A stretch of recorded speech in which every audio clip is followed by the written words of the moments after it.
Welcome one and all to the stream.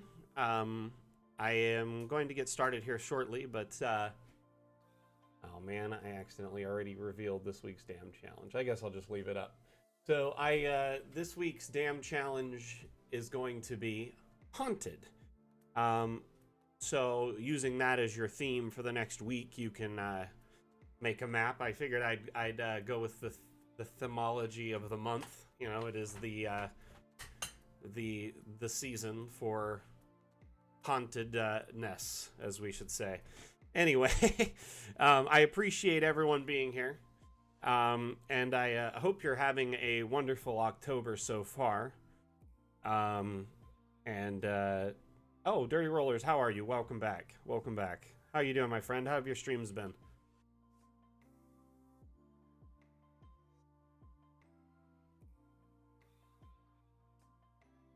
One second here. Phone goes off, nothing on my phone. That just trips me out. So I just want to ask really quickly, is the music and my audio coming through really good? Ugh. Seisu, tell me about it, man. I had to restart my internet twice earlier. I had to restart my computer twice. My web camera has been on the fritz. I've just been very frustrated with stream tech this morning, but I seem to got a handle on it. And oh, you have, Dirty Rollers? You've been making holiday maps for October, Halloween theme. I actually have a build that I'm working on a little bit. I'm partnering with someone in our community to help me build it. It's the first time I've tried doing something like this, a collaboration. And when it's done, I'll unveil it. I've been kind of dragging my feet on the build. I was supposed to do some and pass it on to them, so I'm kind of holding things up. But anyway, it's going to be an interesting concept, because when it's done, this test, I'm going to see if we can widen it to more people. And I have a plan for a fun competition or a game called Hot Damn, where it's kind of like Hot Potato, but instead it's a damn file that we pass around. But basically, the first person starts the damn file, they do a little build work, and then they give the next person like a theme, and they pass it on, and then so on and so on. It's kind of like a game of telephone, and then by the end, after 4 or 5 people, we see what it looks like, you know? Gotcha. Cool. That's awesome. I'd love to see it. So first and foremost, I gotta ask, how's everyone doing today? Yes, I will. I will. So the hot damn things, when I get it going, those will be actually, I'm gonna start it after the stream, and then hopefully have a video, have a file by the end of the week to share on the stream. That's kind of the hope. Probably pass it down the line 2 or 3 times. So it's kind of a cross between Hot Potato and Telephone, because I'll say a theme, pass it to someone, and tell them, you know, what I think, and then they'll pass it on when they're done, and so on and so forth. I think maybe I should kind of do the honor system and tell the person they can only work on it for like an hour and a half. So they put like a timer or something on their phone, and then when it's done, they pass it on. Yeah, it's an interesting concept. I've been workshopping it a little bit.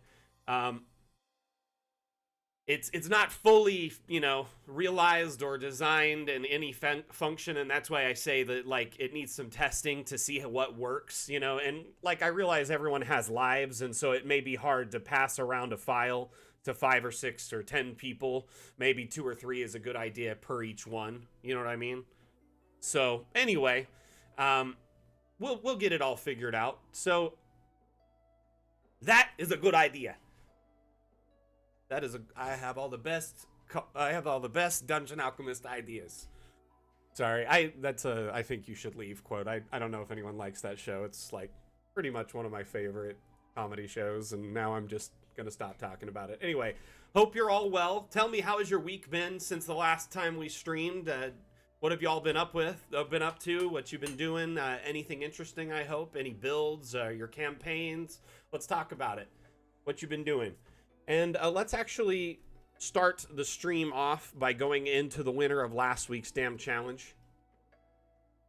Oh, did they? Nice, nice. Did you see that there was some tweaks to the token stuff too? Carl sent out a hot fix the other day. That's Aranis, our lead developer. And you can enable or disable head bob, invert the mouse, and change the sensitivity and FOV, the field of view. So I up mine up to 105 right away.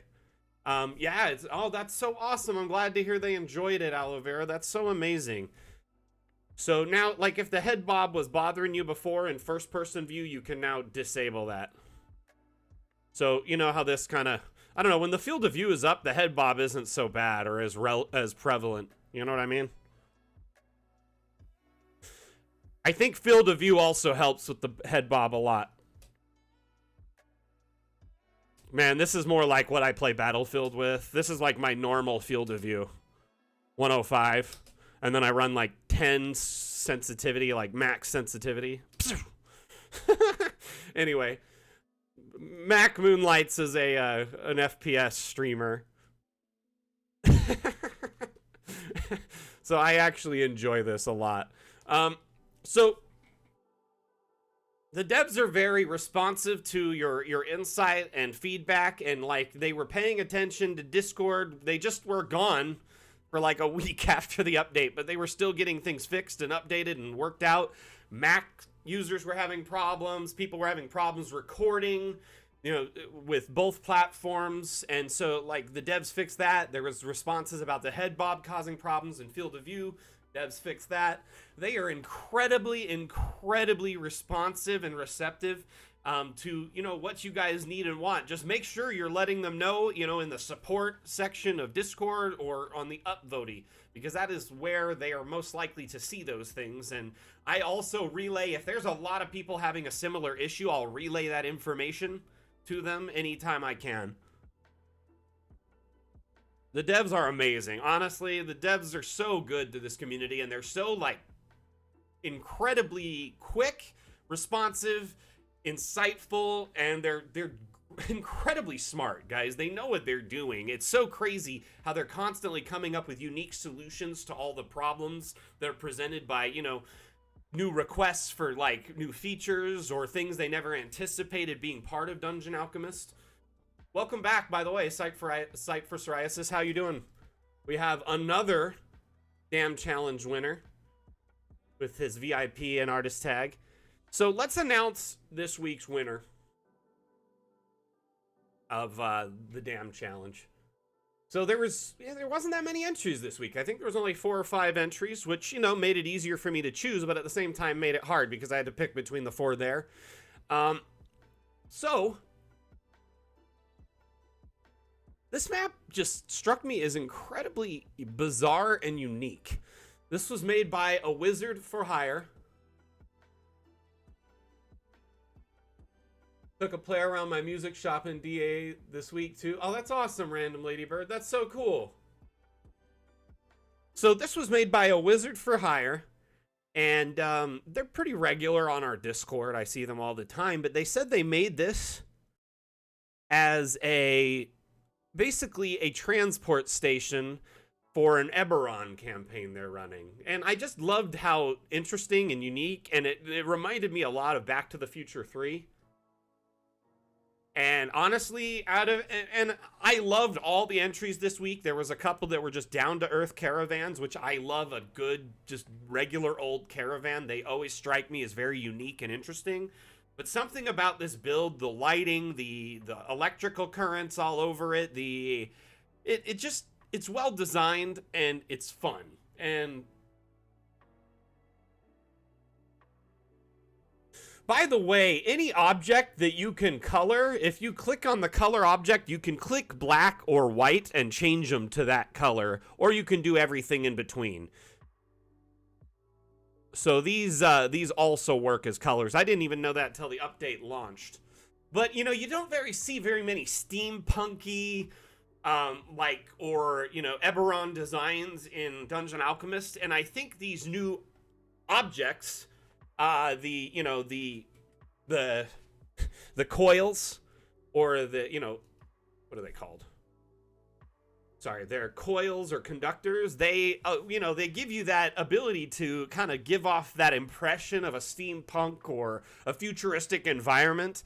And you know, I always saw like Eberron as kind of steampunk meets Wizards of the Coast to a degree. I mean, some people may disagree with me, but that's how I always see it. And then you have, you know, this also, like I said, reminded me of Back to the Future 3 quite a bit. If anyone hasn't seen that, the Back to the Future series are timeless classics. I highly recommend you watch them if you get a chance. You know, if they're ever on Netflix or Hulu or whatever stream service you use, definitely check them out.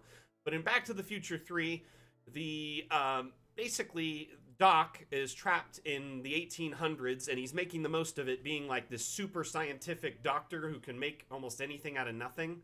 And he basically makes like a rifle and a freezer and all these things in the past, and he ends up making a train that can also go travel through time. At one point at the end, it kind of shows up on a train track, and he shows his family off and stuff. Anyway, I really enjoy this map. It's an interesting one. And the thing is they're not so much steampunk, but they do work for it. You know what I mean? They fill the void, if that makes sense. Oops. I'm gonna just lower down to medium, see if we can increase that frame rate. Oh yeah, that's way better.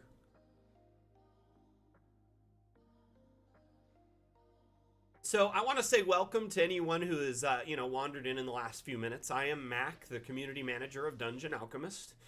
Dungeon Alchemist is what you see in front of you. It's an AI-powered map-making utility, and it allows you to build maps for your tabletop campaigns in a snap. It works for printing, so you can print out maps, you know, of any size, or you can take them to a print shop and get them printed out huge. In addition to that, you can make your maps for digital use, so you can export them for VTTs. Built into Dungeon Alchemist is the ability to export to Foundry, Fantasy Grounds, Roll20. We also have universal exports for VTTs, or you can just simply export it as an image and import it to the VTT of your choice and then put the grid on it. So you have a lot of options there. Now, when you export to the ones I said we're compatible with, Fantasy Grounds, Foundry, Roll20, it actually exports with line of sight, wall data, and light data as well. Anyway, just wanted to, you know, inform those who are new here who may not be aware of that.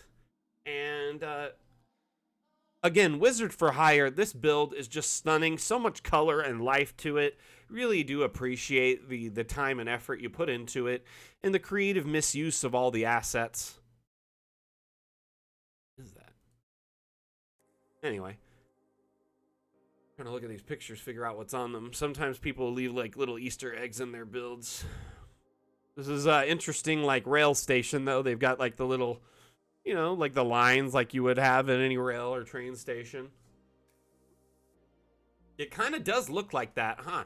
It looks like some like meat or a leaf or something hung up on the board. Or it could be graffiti, or it looks like a daisy or a flower. That's like the head of a flower there. You know what? Let's solve this. This ought to make it easier. Yeah, it looks like a flower. It's like a rose. There's like a stem, and there's some background, and then there's a rose petals and stuff. Let's check this out in FPS mode. Look at that big old hammer. Whoa. That crest is cool.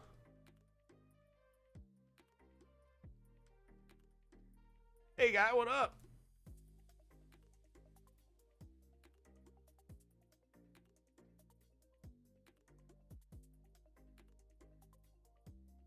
I love this door in FP mode. It just looks so beautiful. Look at all the detail on it.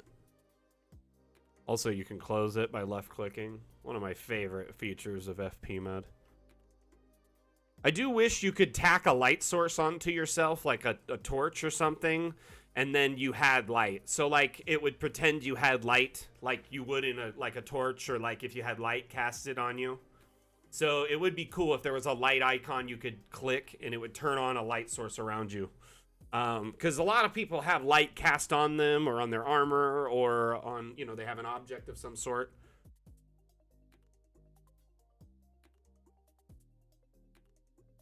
Yeah, let's check this one out at night, actually.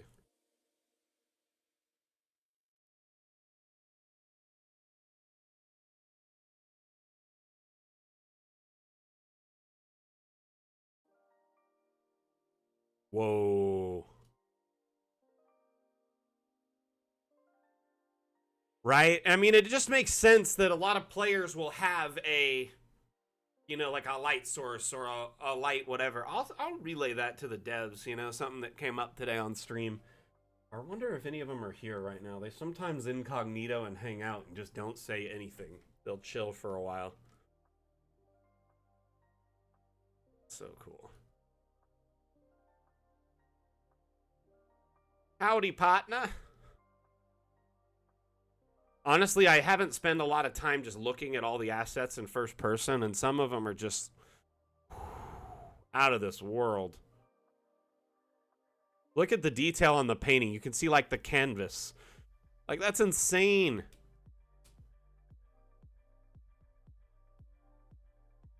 Okay, who was the furry in the community who submitted that image?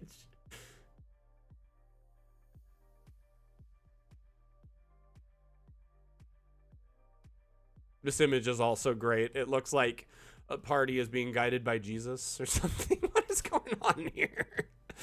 Oh, it's a wizard in the background. You couldn't see his veil or his cloak. And there's a dice. Oh, that's cool. But yeah, there's like a party here, and it looks like a wizard is kind of like, or the dungeon master possibly. Oh my gosh. The paintings in here are so great. They are killing me right now.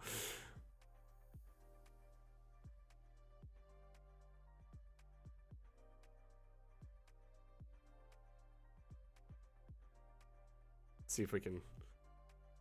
Yeah. Nope. Can't get up there. The lights look amazing too. Holy cow. Well done. Great design. A wizard for hire. I wish you were here. You could see your work on stream, but I do appreciate all the effort and time you put into it. If you see a wizard for hire on our Discord, make sure you give them some props. Here, let's see what's down in here. Looks like they made oversized spikes as like the railroad. Oh, I'm trapped. Well, it was fun while it lasted.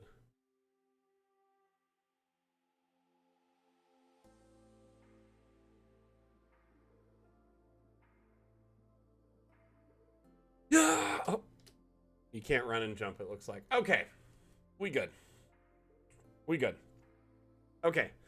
Well, I just love this map. I think it's top notch. They did great work on it. Really love it. Thank you so much, Aloe Vera. Appreciate you.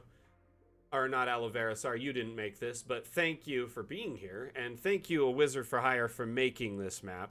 Nice save by me, right? It was a horrible save. Anyway, so let's move on to our next map. I really love removing the UI, by the way. Has anyone used this feature yet? You can hide the UI. I love it for screenshots. So I'll go in and go to view and hide the UI, and then I take screenshots without it. So it's just clean. Also, yeah, you can take screenshots, you know, in cinematic mode or in FP mode, which gives you more camera angles as well. So this also removes the UI. Aloe, what have you been building lately? I'm curious to see what you've been working on.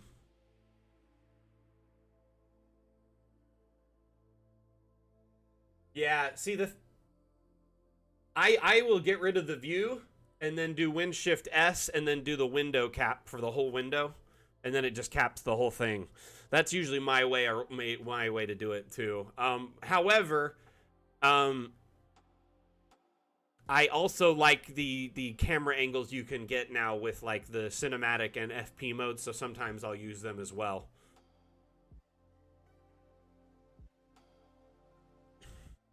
Anyway,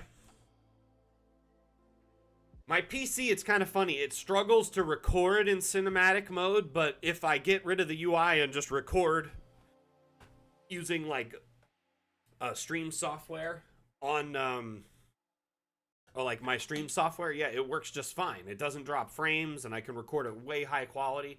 And it's because when you record inside of Dungeon Alchemist, it's actually rendering the map twice. It renders it like the normal environment and then in the first person mode or whatever you're in. Camera mode. For swampy regions, nice. That's cool. Would love to see them. Will Grams, how you doing, Will? This is just stunning. Okay, let's go ahead and open up the workshop. I think this is my favorite thing to do now, is just go through the workshop. So I like to go through most recent. Steam Workshop is great. It's pretty straightforward. And I just love that there's just always new maps on here, like almost always, you know?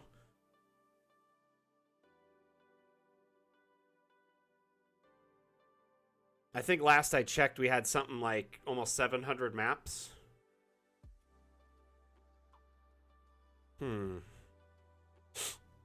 Let's see here.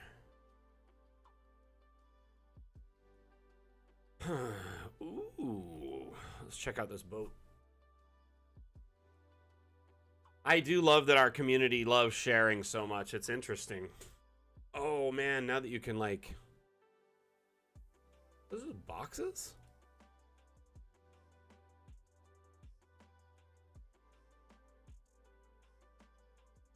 Wow. That is cool. So it looks like they put...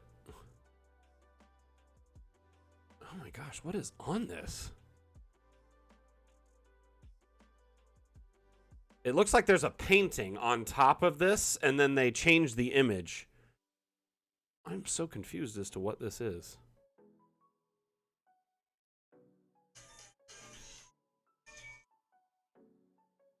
Apologize. It's a platform?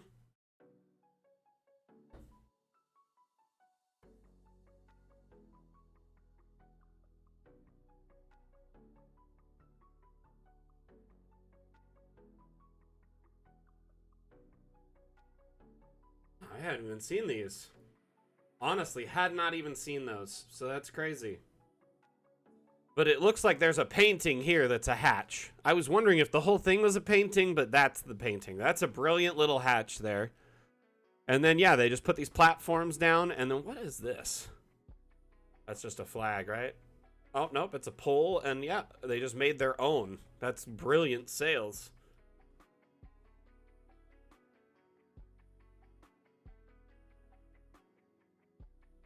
So if you, okay, so if you want to update a map, let's say you can go into your published maps, right? So to update a map, you want to open it as a published map, update it, and then it's stupid. If you update it offline, you can't replace it. You have to like put it under a new name. So let's say you want the one that's been downloaded and viewed a lot to be seen or to be updated, like you made a new iteration of it. So let's say I wanted to update this one here. You would open it from published maps, right? And then you do the updates to it, right? And then you hit update published map. Okay? You don't want to edit the damn file and then try to re-upload it into its spot. I know that's counterintuitive. It should be able that you could edit it offline and then upload it into it, but unfortunately that's not the case. So basically you would open your published map, edit it, do all the changes, and then update it from there. That's how you do it. I know the work order for it makes zero sense, because it would make sense that you download the map, you work on it offline, and then you upload it to your published space, and then it just changes it. I know. So you would upload, if you've already made edits, you would upload those as a new map. You could just name it 2.0. You know what I mean? Whereas if you want to do an update to the published version and keep all your votes and stuff and keep updating that one. So let's say you have a map that will have lots of iterations. You would use this method I'm showing you here.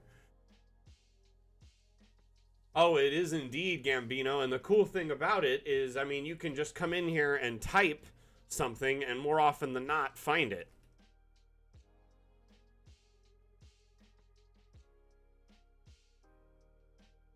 Oh, dang. Let's look at this one.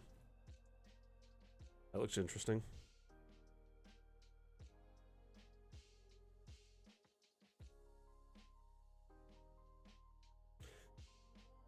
It's pretty big.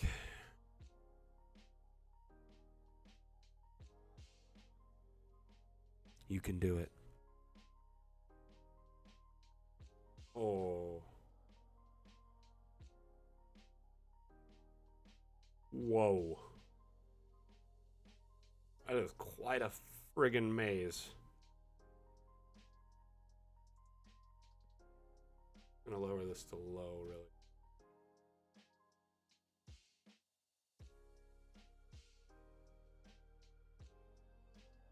It will not be shared. So the Hero Forge stuff is only for you to use for like let's say like tabletop play, where you maybe use Dungeon Alchemist as a limited VTT with like a Vorpal board or a TV board, or if you want to take screenshots at different angles, or you can have your players remotely access your Steam account and move their token around. Hero Forge tokens are limited to your session and to your files. So like they don't export with the content at this time. And that's a limitation of the agreement with Hero Forge. They don't, because they don't want those to be like mass shared. That's a great question, by the way, Will.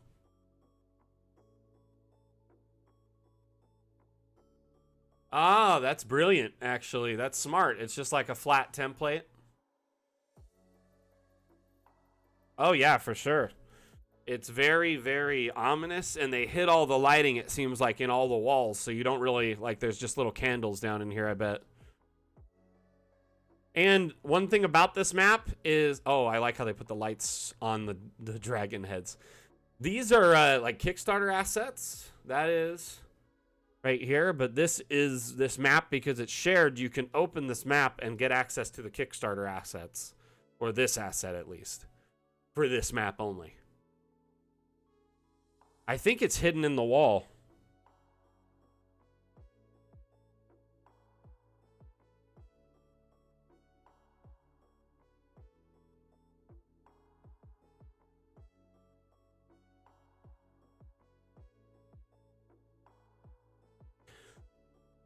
Sorry, I was just reading chat, catching up for a second.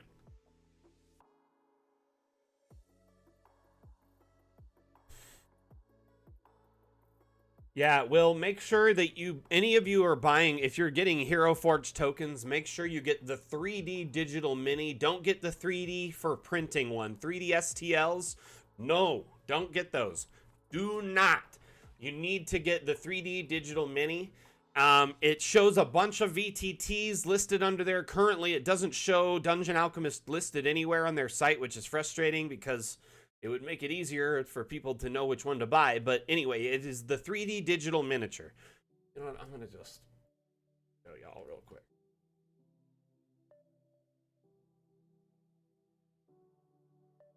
I'm waiting for Hero Forge to load. It takes forever.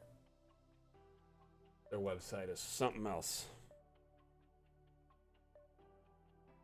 So does anyone have any questions about Dungeon Alchemist?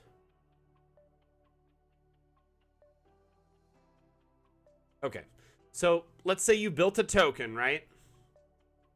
Assuming this is the token I wanted to buy. When you're ready to purchase your token, you open the token and hit buy, or click the card icon in the top right here.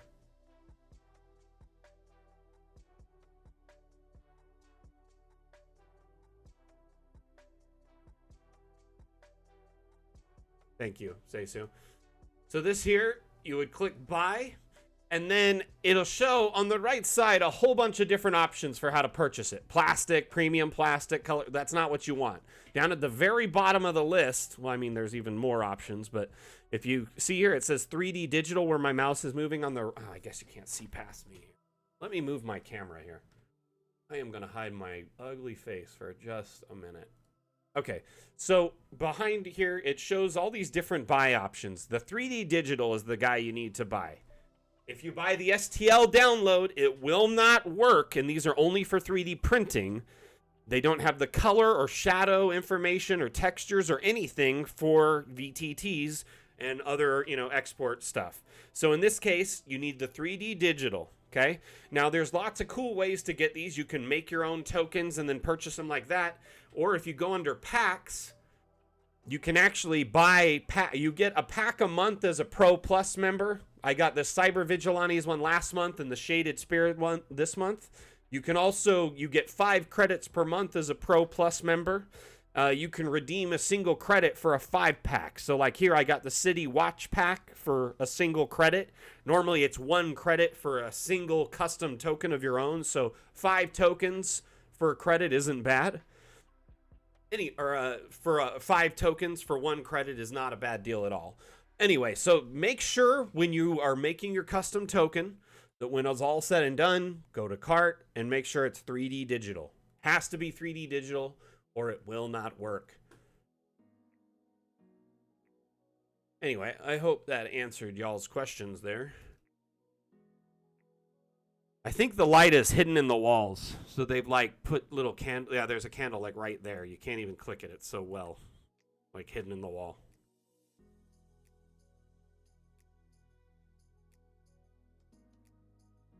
Anyway.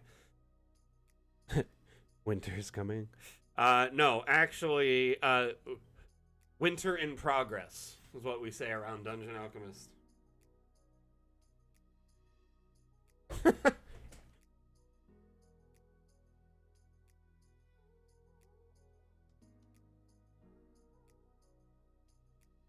Okay, let's browse the workshop again.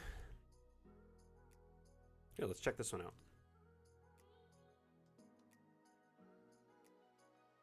Ooh. That's pretty. Not only that, but it's multi-level.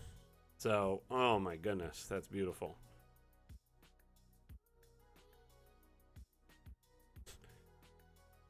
They did give me keys, actually.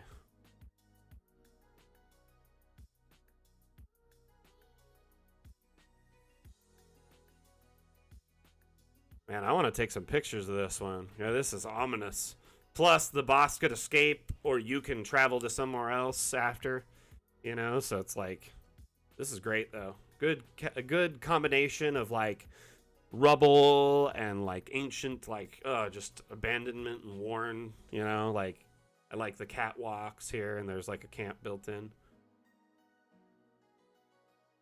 This is beautiful.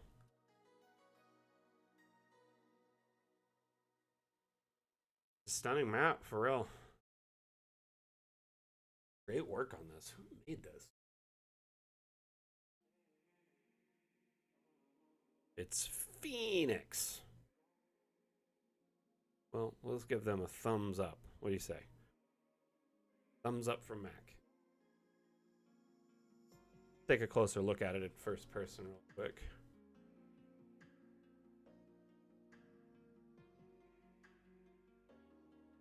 I love the skybox. It's pretty. Considering this was like Vim's first attempt at making a skybox, it's really cool.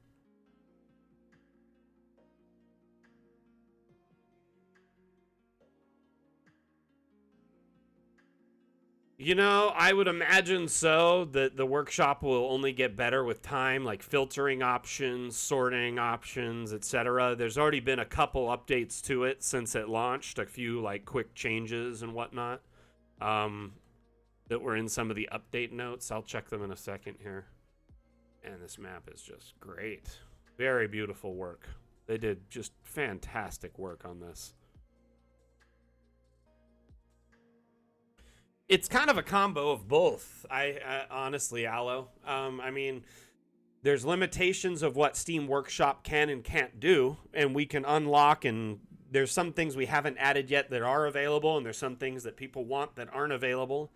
And then in addition to that, you know, we just kind of are slowly adding its functionality to Dungeon Alchemist. So with time, it'll get better. I just think right now, you know, as its first iteration, it'll definitely, you know, get better with time.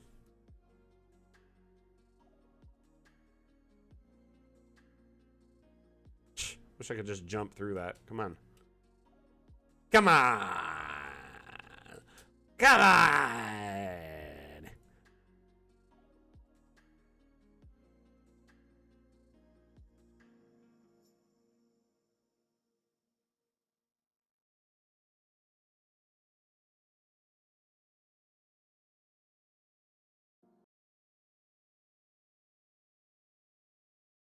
Yeah, it's space.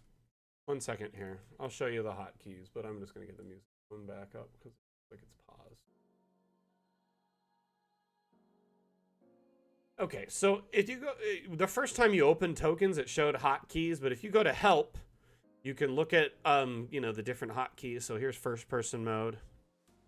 WASD is movement, space is jump, look around, mouse, click, left click to interact with objects.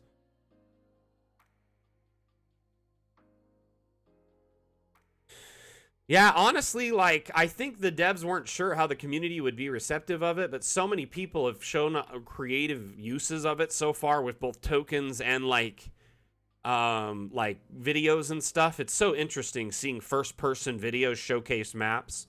And I wish more people would use it. I love it. I think it's really cool. Like little chase scenes, like it's like, oh no, we're being chased. We gotta look behind us. And then you go through the portal and that's the end of it or something. Could be cool.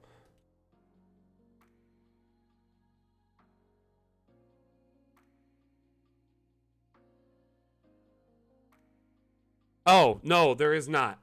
So, only way to do it is just click the eye. I'm not aware of a hotkey assigned to that. That would be neat though. It should, like, if you're clicking on the token, there should be a hotkey for that because shift is for duplication, delete is for delete. There definitely needs to be one for the eye. Here, I'm just gonna try a bunch of buttons. No, no, no, no. Nothing seems to do it. So, sorry, I misunderstood you there, my man.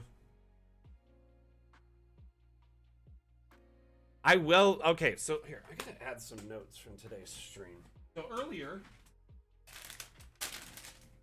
we talked about adding a torch feature.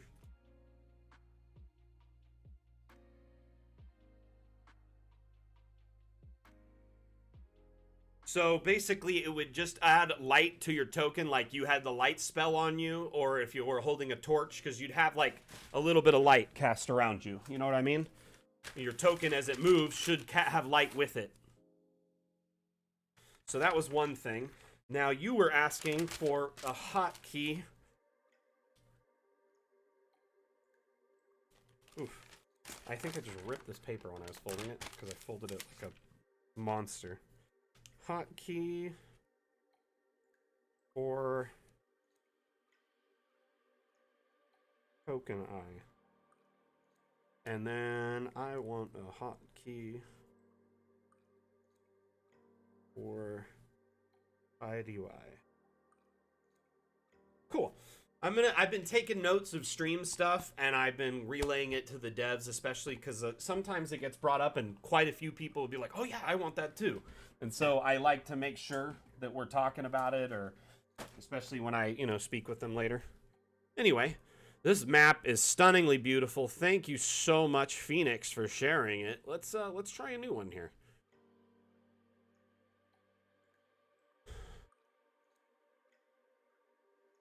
Aloe Vera, we looked at your hut last week a little bit. See, notice they have the images of their tokens in it. What they did is they took a screenshot of their tokens and made that be the screenshot. Because when you're uploading, you can actually change the image to a screenshot you take. So those tokens aren't in the map, but they're definitely in the screenshot, which adds to the allure of it. You know what I mean?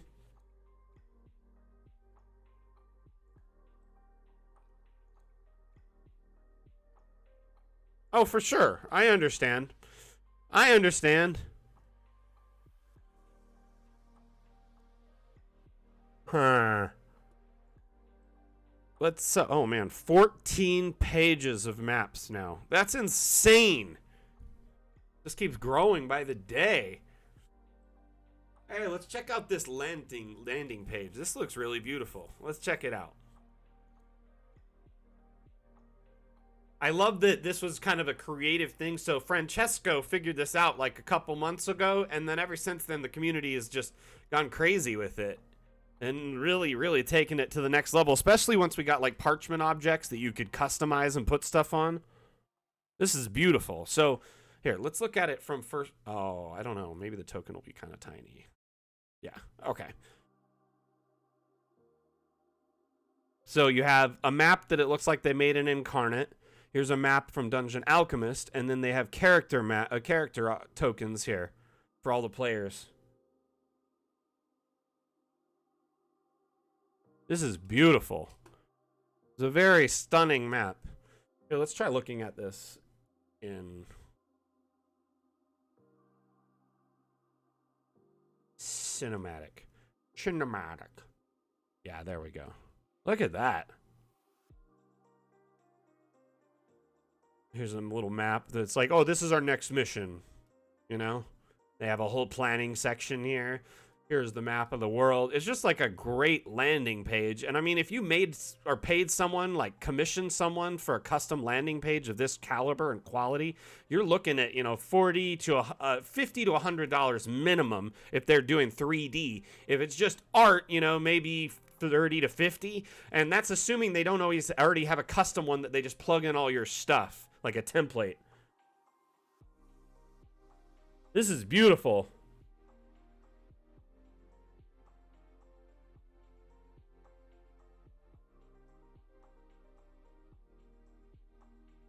Good little landing page. So not only can Dungeon Alchemist be able to be used to make environmental and battle maps in a snap, you can also use it for a lot of other things. So this last week, we've seen landing pages. I've seen people use them for character sheets because they'll import their custom token into Hero Forge, from Hero Forge into Dungeon Alchemist, and then they set up a scenery shot with their token in it, posed, take a picture, and then they put like a character sheet on top of the image too, like in Photoshop or something, and that looks really brilliant. I saw that shared on our Twitter the other day.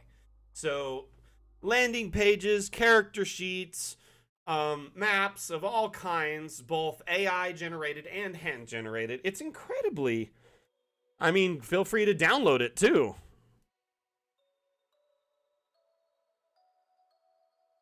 Right? It's everything but the kitchen sink.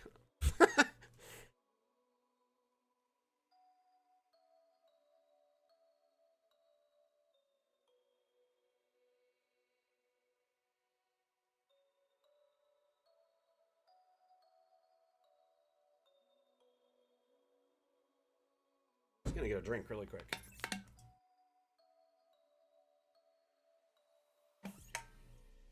Oh man, oh man. The throat was killing me. So, got a couple new faces here in the last minute. I just want to say hello. My name is Mac. I am the community manager for Dungeon Alchemist. Dungeon Alchemist is an AI-powered map-making utility. It's available on Steam, and it allows you to build maps in seconds. Literally seconds. As well as you can print maps or export maps for your VTT of choice. There's also quite a few people in our community who spend hours building maps of their dreams. This one here looks like a custom build by Francesco, actually, who is the person who created this method of making landing pages. Thank you, Stacey, for the link drop. Welcome, Ulf Radio. How you doing? So I really love this creativity that our community has. Let's scroll down and see what else we got here. Ooh, Fairy Glen. Let's check this one out.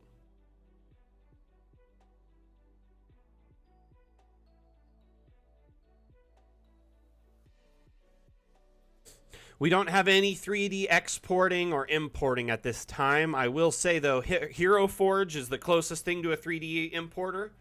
And that Hero Forge implementation is the first step towards getting us there. So the devs are hoping to implement some kind of 3D importer at least. I don't know about an exporter per se, but an importer for sure.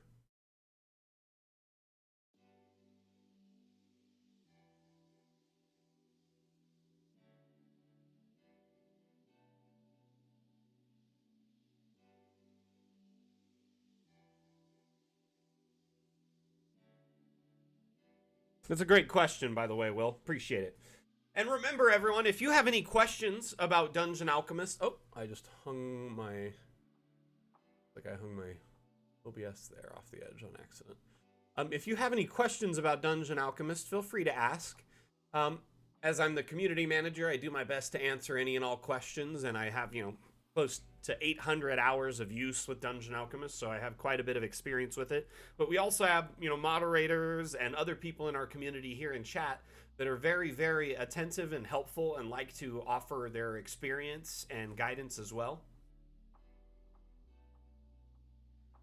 So if you have any questions about how to accomplish something in a build or anything in particular, feel free to ask. Yeah, this map is just simple, but very, very lively. So let's place a token, check it out. I mean, this could be a great little, encounter where you have to talk to like some fairies or, like a druid or something, or some kind of mystical being and get a quest or a quest line. Or this could be a good encounter map where you have to defend said creatures that live here. I really do like the color slider on the mushrooms and the light as well. The color slider really adds so much life to maps because it's like it turns one object into, 20 or 10 or 20. And then add that with, sizing and whatnot. I mean, it really just is so much versatility now in map building with the color slider. I feel like Mario right now. Let's go. Hello. Wah! Wah! Death by Snoo. How have you been? Welcome back. Weekend's great for me so far. I'm just checking out this amazing map. Fairy Glen. Who was it that made this? So any map you've opened is in your subscribes. So it's very easy to find again if you're like, oh crap, where is that map? So that was made by Clever Epsilon. It's a me, a Mario. Hello.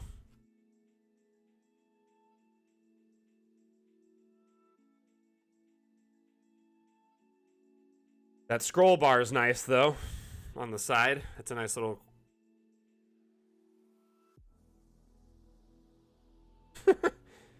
Nice. I always like when I meet a fellow Futurama fan, as obviously the name Death by Snoo implies that you are of the Futurama fan base. Also, something, interesting to consider is that there is a new season of Futurama on its way. Shoot, I just noticed I was leaning way too far into my keyboard and mouse. I was like way under the camera. So I got this new camera, but it's like way big and zoomed in, and so it's like I gotta be certain distance from it. Ooh, someone put an observatory in the Yaktal. That's smart. Or in the Yakchal, that's what they're called, right?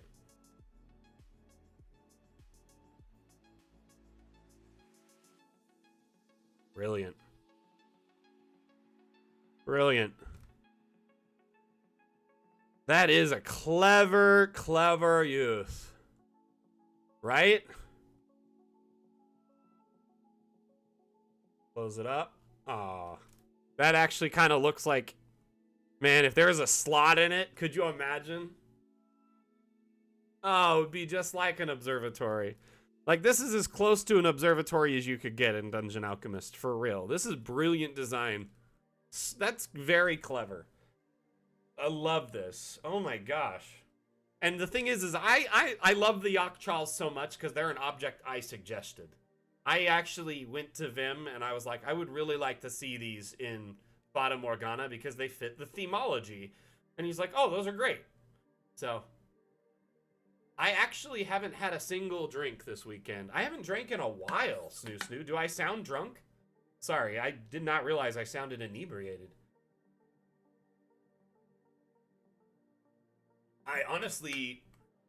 I've been trying to lose weight and I've been dieting and exercising, and so I've been avoiding drinking because I enjoy, a beer, and beers can be very, very...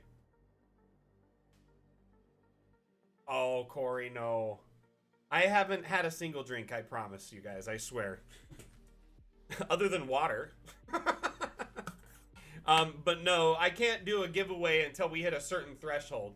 Oh no, because we were looking at all the mushrooms, and so I was pretending to be Mario to be silly. Sorry, I guess that is a little, I mean, it kind of could seem like that for sure.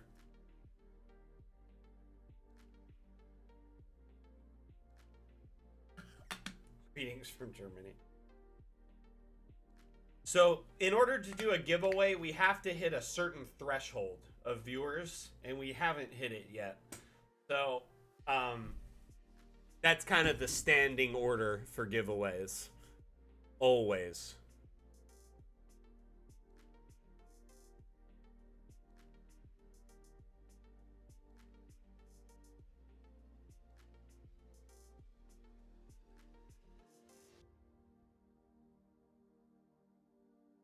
Background.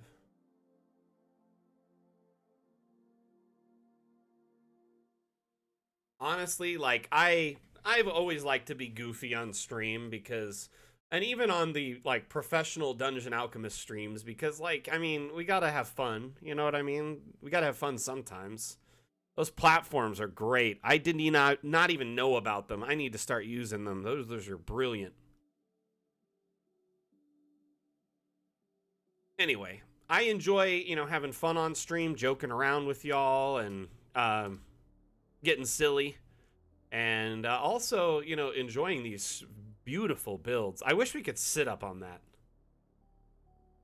Like, just get up at it, like in the chair there, because there's like a chair right there, right? Yeah, they are fun. Oh my gosh, so I've been playing this game the last couple days. I really wanted to stream it, but the beta is so unoptimized that it just, I can't stream it and play it. But Warhammer, the new Warhammer game, has anyone checked that out? It's like Warhammer Riptide or something like that. No, Warhammer Darktide. Darktide. Oops, accidentally closed. Here's Dungeon Alchemist. And where did chat go? It's you can sign up for the beta on Steam. You just open up their page and it has a beta like sign up, and if you get approved, you get an email from Steam and then it's added to your library.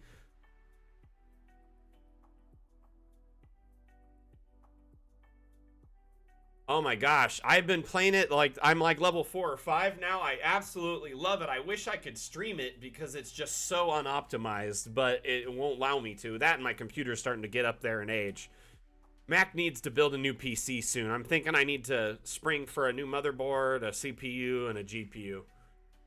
So it is kind of like Warhammer meets Left 4 Dead. I never played Vermintide 1 or 2, so I wouldn't know if they're a reference, or like, I know they're a Warhammer game, but I don't know how close they are. So essentially, you're like a Warhammer, you know, space marine, but you're like actually a prisoner who's given a chance to like clear areas out and like earn rank and gear. And you can pick like of a few, like there's like a zealot, and there's like a couple different guys, like like a soldier, and then there's like this human ogre hybrid you can be. I love being him. He's like a big tank, and they are basically like huge dudes, like 3-4 times the size of a normal human. And you run around with a mega shotgun with like a single shell that can like just blow up entire guys, and then also a big huge like mace or knife. And you just run around with 3 people, clear entire areas, and you have these various tasks. You like have to move ammo from A to B, or move power cells around and get things open and clear areas out. But it reminds me a lot of like a Left 4 Dead type game where you clear areas and there's like hordes of mobs coming at you that vary in strength from like very simple to like very hard, and then you have to get from A to B and survive.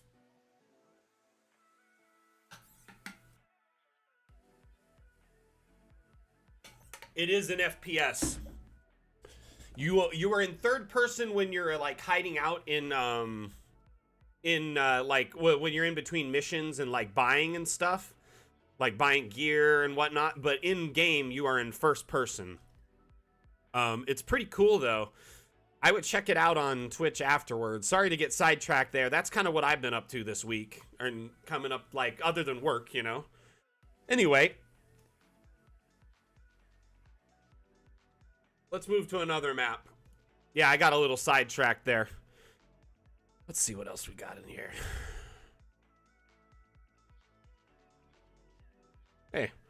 Mountain Toes Gold Mine. I gotta see this. Let's check it out. Oh my. Whoa. That is fantastic. Look at this. It's brilliant. What, right? Okay, let's put the Ranger in here. Darn it. Already too big. So I've noticed that like your hitbox or your movement box for your... Oh, I'm stuck on that lamp. That's why. Oh.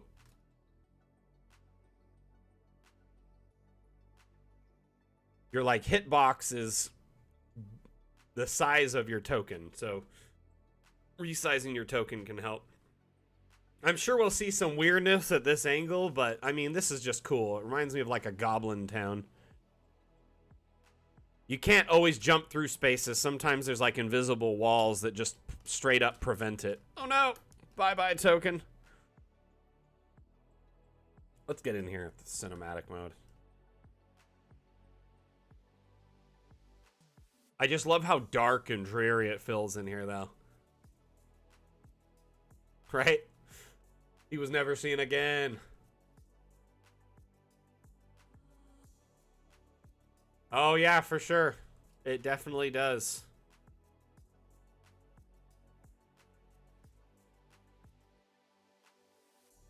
It's an interesting map. Very cool. Just seems cramped. It's good in a top-down though. Like it's all optimized for top-down. It seems very good for exploration in top-down, but in first-person or cinematic, it's kind of struggling. And I understand why though, because you could make the space bigger than the objects and they still won't sink in until it's like way open around it.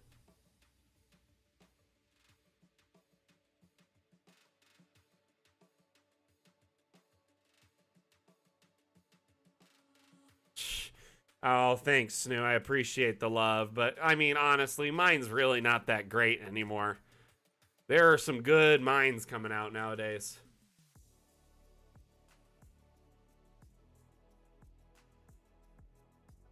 Let's look around. Let's get to another page. Let's go like 5 or 6 pages deep and see. Because there's always hidden treasures that people haven't necessarily voted for that could just be hidden. Like, and weren't seen. Ooh, that looks interesting. Bandit camp. What do we got here?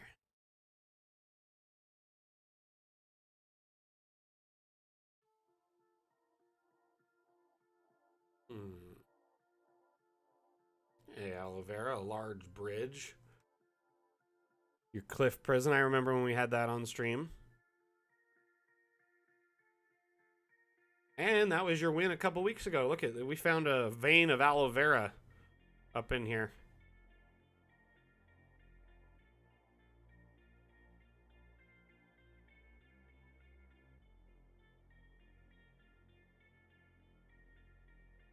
Yeah, I know that the search by word is great. So it's like if you're looking for a certain thing, as long as that word was in the description, it tends to find it. But I definitely understand what you're saying, that like it definitely needs to be like sorted by like, you know, maybe if you're doing like a desert or maybe by biome, it's sorted automatically, and then just stuff like that. It's to some degree it does need some sorting, for sure.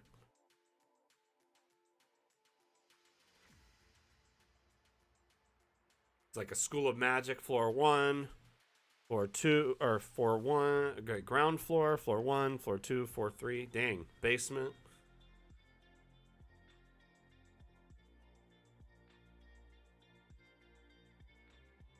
Which idea? Sorry, I just forgot what I was talking about.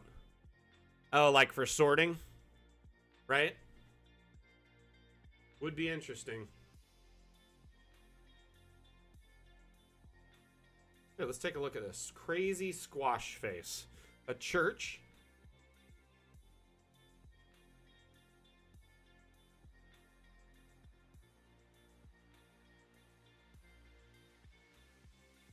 Wow. It's actually already out, Double Crit Fail. It came out on the 29th of September, so it's been out almost a half a month. So get on that. Get enjoying it. It's a free update on Steam, so ready to roll. But welcome, welcome. This is... whew. Right? We need some flat ones of these, like angled flat ones, because then if we had like a point... and then some flat ones, and then like corner ones, we could make pyramids really easy too.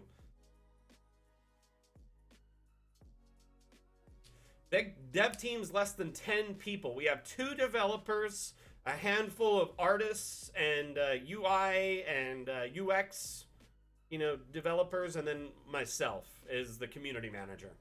Very small team, actually. An indie team for sure.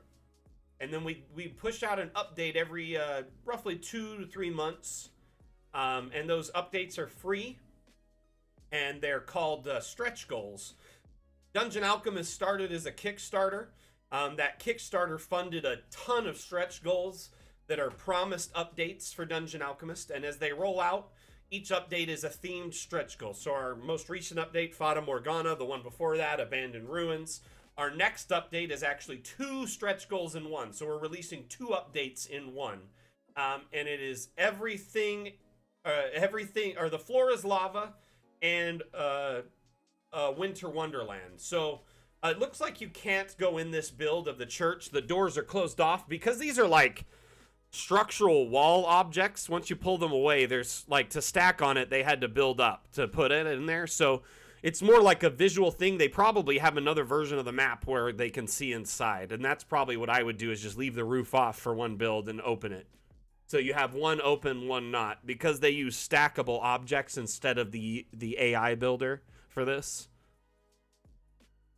Heck, I would probably do a version of this where there's like a staircase in it all the way up to the steeple.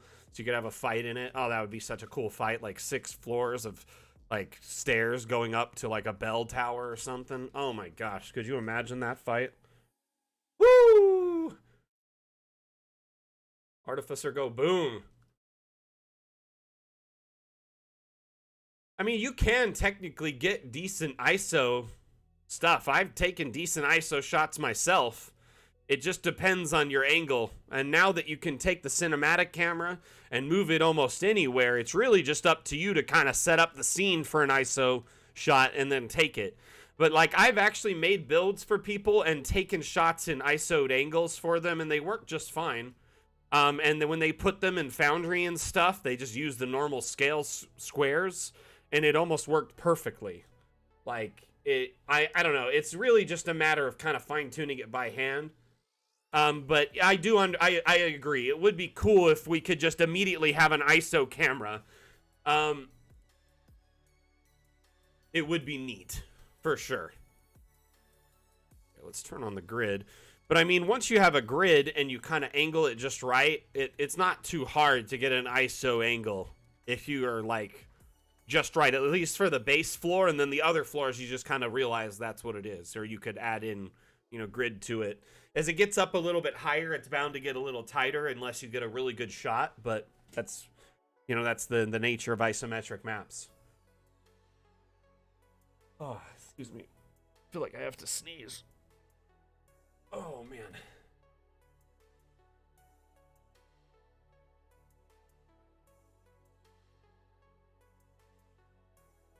Not that I'm aware of. I also don't develop it, though, so I'm like the person who has the least amount of knowledge of the back-end stuff going on. I basically take all this amazing work and I post it to social networks, and, I do these streams for them, for Dungeon Alchemist, but I manage a Twitter, Facebook. I'm the community manager, so essentially I'm the guy that manages all the social presence. Oh, thank you. Appreciate that, Double Crit Fail. Let's find a new map. So should we search by new or search by popular this time? I'll let chat decide. Man, my nose is itchy. I feel like I'm gonna sneeze.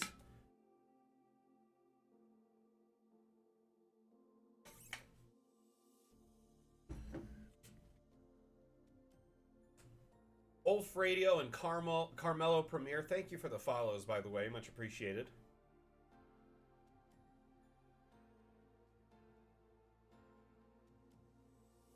I'm just going to scroll for a minute.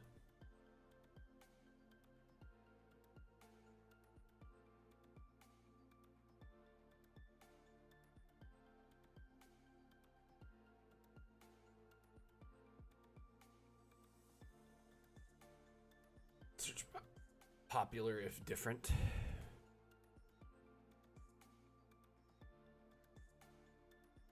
Yeah, we'll search by popular.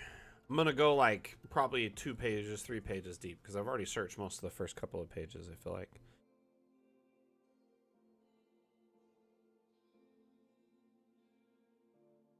Whoa. Okay, this ship needs a look-see. This was made by Gobbledygook.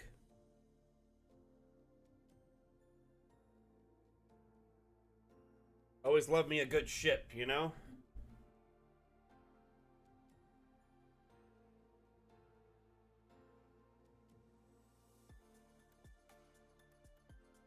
Oh, man. I can tell right now they're in high noon mode or close to it. The more the brightness is up, that refractory is crazy. Holy cow. Whoa. Oh, you had a good one this. That's not the kind of ship I was talking about. Just so you know. Ooh, I like the dragon head for the icon, or for the you know, the ship's sorry, for the hood ornament there. This is a very interesting design, and they really broadened out the ship here by putting 2 ships or 3 ships in it. So there's 2 ships in the middle, or one that's like wider and it's like extended out as a result. Masthead, sorry, yep. Figurehead. I love this though. Different flags, cannons, deck guns all over, mortars. Look at these big boy cannons on there. I mean, Moon Druid, the next stretch goal releasing is actually 2 stretch goals, so you're getting a 2 for 1. You're getting the floor is lava and a winter wonderland. Hey, is it Coyote? Welcome. Or Cade. I want to make sure I pronounce your name right there. Apologize if I butchered it. But basically, because we're releasing 2 stretch goals at once, I mean, that's not only is that crazy, you're getting caves and lava and snow and all this stuff. Yeah, that's an official announcement. They announced it in Discord. That information's on our upvote is in progress. So everything right now, that is official. That is an official announcement. The next update is 2 stretch goals. And given the fact that one of them is winter, it would make sense to try and get it out before, you know, all of the holiday type stuff that tends to be in December. So I haven't gotten a for sure date from the devs.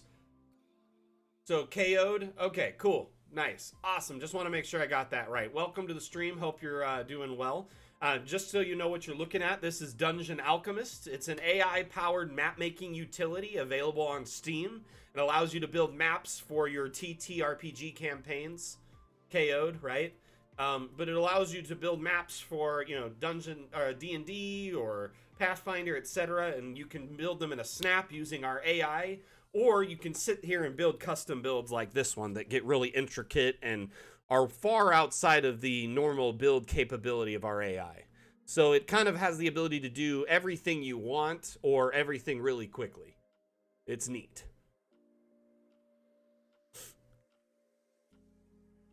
You know what? Someone needs to make... Ooh. Let's make this ship black. Look at that. Ooh. Oof.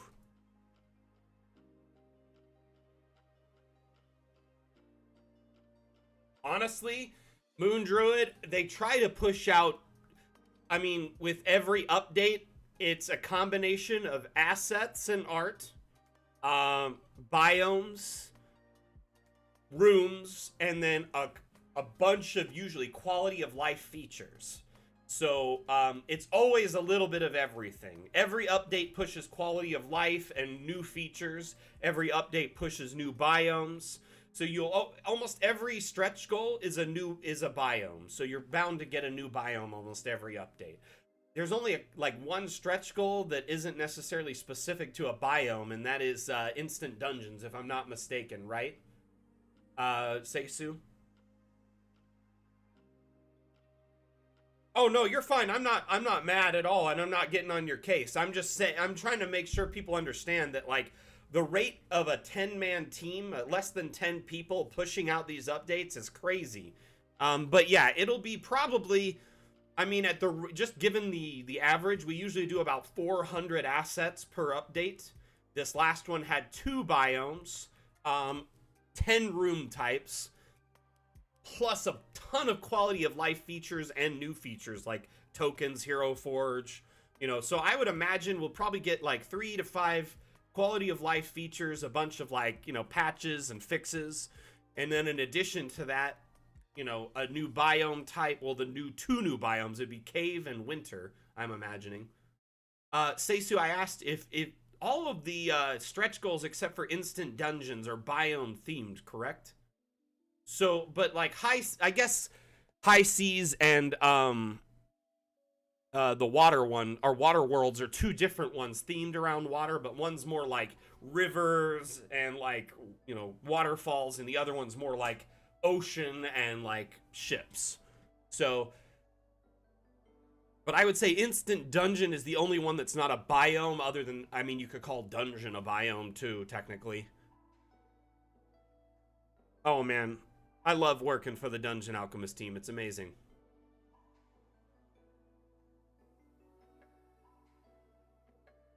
So we talked about last week, we talked about Easter eggs on stream. We showcased 2 Easter eggs, actually. So Seisu's mask is an object in here, which is Seisu we know from our team, from our mod team, as well as, I believe, you know, this was a like a Kickstarter stuff, or they just gave you an object because they love you and think you're so awesome. But if you look at the eyes long enough, they'll eventually open and blink. And then also the same with the doll mask, that also blinks. Tricks and traps, that's all. I guess that is technically not a biome, right? So it's more like expansive stuff that just gives like the interactivity to animations and whatnot. But basically the creepy doll also blinks as well. We watched that on stream for a good like 5 minutes before it blinked last week. If you all know of any other Easter eggs, I'll gladly check them out. But yeah, Vim and Carl said there's Easter eggs that have been out since launch that people haven't found. I imagine a lot of them are timed or just like hidden little, you know, like things on objects. Gotcha, gotcha. Cool. Someday I hope to have a custom asset.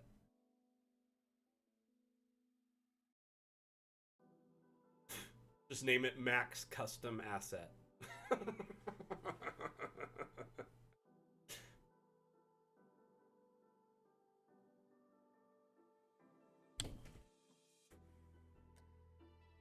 So there's a brand on the chest, like on the blade, you said?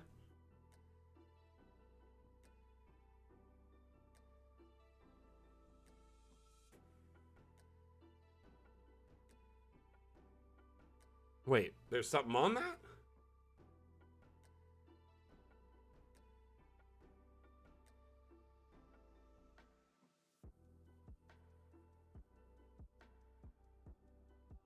Oh, I see it. Funny. It says Vim's name or something. Oh, okay. It says the name of the killbot. It's like an asset name. Funny.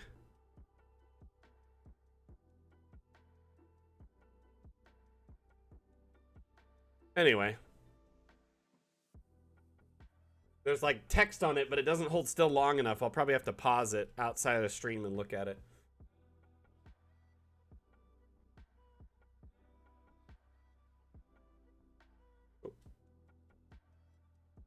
The Lost. Oh, there we are. Let's go look for another map.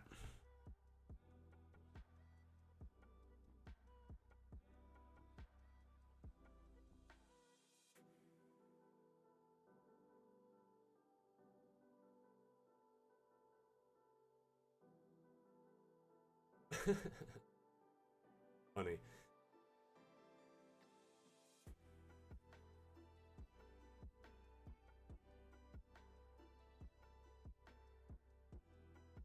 Nice. I never knew that. Honestly, I assumed y'all like the named ones, and I'd only seen a couple of them because I haven't like seen every object. I don't think in all my builds. There's just so many. But I always assumed it was like Kickstarter levels from way back when because I wasn't around back then, so I had no idea how it worked. You know. But that's really cool, Dag. Thank you for that. Or I mean, Seisu, thank you for that insight. But yeah, I actually like a couple of the objects in the last update were ones I suggested.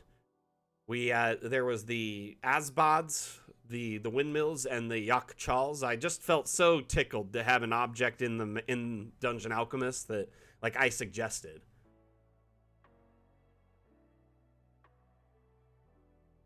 Oh, interesting, funny, cool.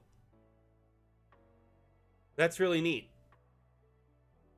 You know, I actually suggested that we have a canary in a cage for the new update for Everything is Lava. And so I'll ask them to name the canary Mac. um Does anyone know of any other Easter eggs?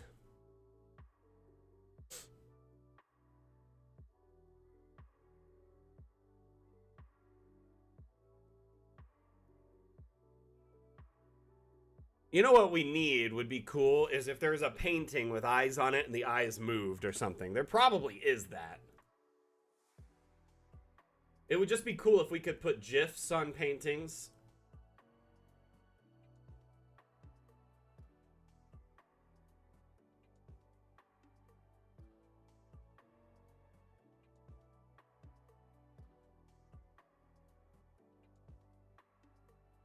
That's not me.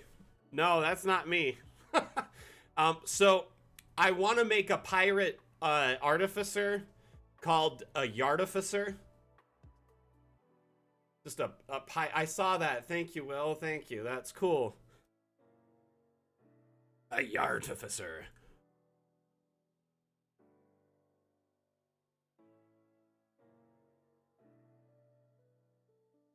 Just be cool if this like blinked or something, you know, just creepy. So I like artificers a lot, but the problem is it's hard to find a long-term campaign with a DM that likes them too. Also, my life's been kind of hectic the last couple of months, so I haven't really had time to play. But anyway, I think I've found a long-term campaign I'm going to be a part of soon. I'm really excited because they've accepted myself, my wife, and my son. Usually hard to find room for 3 people at a table that are doing a long-term campaign. You know what I mean? Because it's like hard to find chemistry for 3 people on a single table from a family. Interesting. See, I don't know this history, but it would be interesting if they blinked. But I love artificers a lot. My main artificer that I like to play, his name is Mac Guyver, and he is a changeling artificer. It wasn't, I don't think it was me. Oh, nice. That's awesome, Will. You know, I don't actually play in person because I can't risk it. My wife is incredibly immunocompromised. I do appreciate the consideration, though. If you would allow for remote play, maybe we consider it. But the thing is my wife is incredibly immunocompromised, and so like we don't even interact with our family in person or friends. Oh, Eberron campaign would be heckin' fun. A Warforged in Eberron would be cool. A Changeling Artificer in Eberron would be cool. Honestly, I really enjoy the classes from Eberron, and I'm glad that like changelings are now part of like the main Wizards of the Coast stuff with the new Mordo retcon.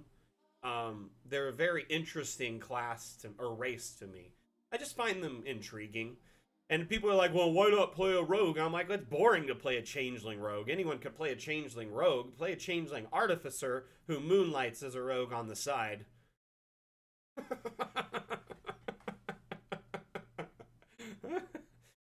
I just like how artificers can kind of be like that, feel the niche role in the group, and so it's like, hey, if you need a fighter or if you need a rogue, they can do it if they enchant a few objects, or infuse a few objects.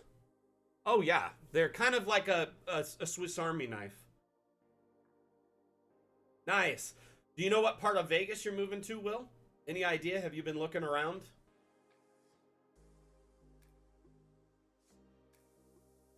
What subclass are you playing for your arty? I really love the what's the subclass with the still defender? The battlesmith. Sorry, it's been a minute since I've played. Oh, Circle of the Stars Druid. I've also really wanted to play a changeling, the druid, a changeling druid, the one that like basically just shapeshift into any animal or humanoid shape for the most part. Yeah, Battlesmith is my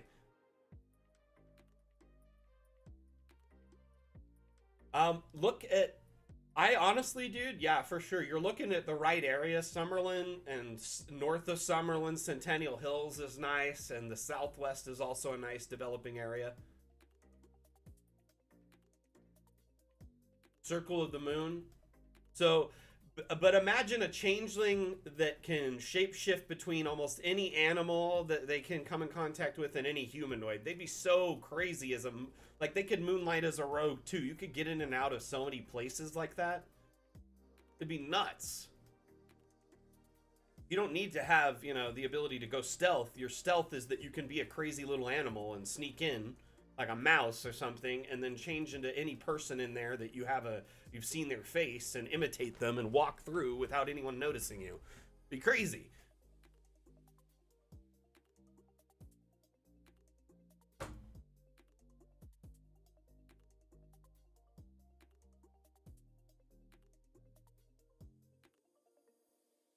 Is my slow mode still long? 1 second here. I had it set to like 30.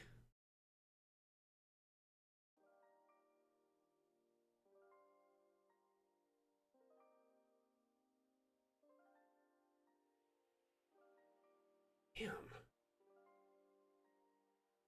Why am I not seeing this? Yeah, I know. I thought I had this.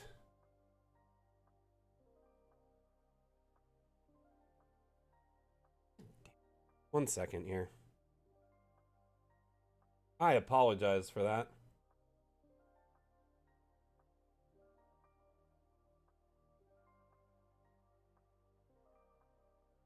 You changed? Oh, thank you. I don't even know how to do it. I'm looking for it. I lost it. Thank you, man. 10 seconds is better. I had it that way because of when we were doing the reveal streams, there was too much going on in chat and I couldn't keep an eye on it. I was really hoping that painting would blink, but I never noticed it do anything. No, you're fine. No, I honestly should have changed it before the stream, so thank you for letting me know. Oh, that's cool, Dirty Rollers. That is way cool. Let's open a new map really quick. So let's do by popular here, and then we're going to go to the very last page and check it out. So least popular.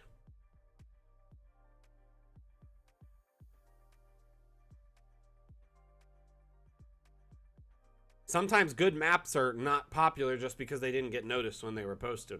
You know what I mean? Your stuff might be there.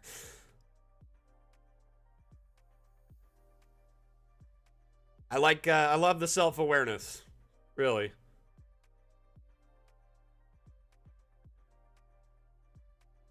Hey, let's check this town out. It looks interesting. So, using the dog houses and the doll houses and the various structural objects, they made a tiny town. And this could just be, you know, I mean, in many cases, you don't enter every building in a village, right? You know, or it'd be awkward to enter every building in a village. So you could have a top down of this map for like when you enter the village, but then you could also have a few of the buildings like this main town center that you could enter that you made a map for so they could enter.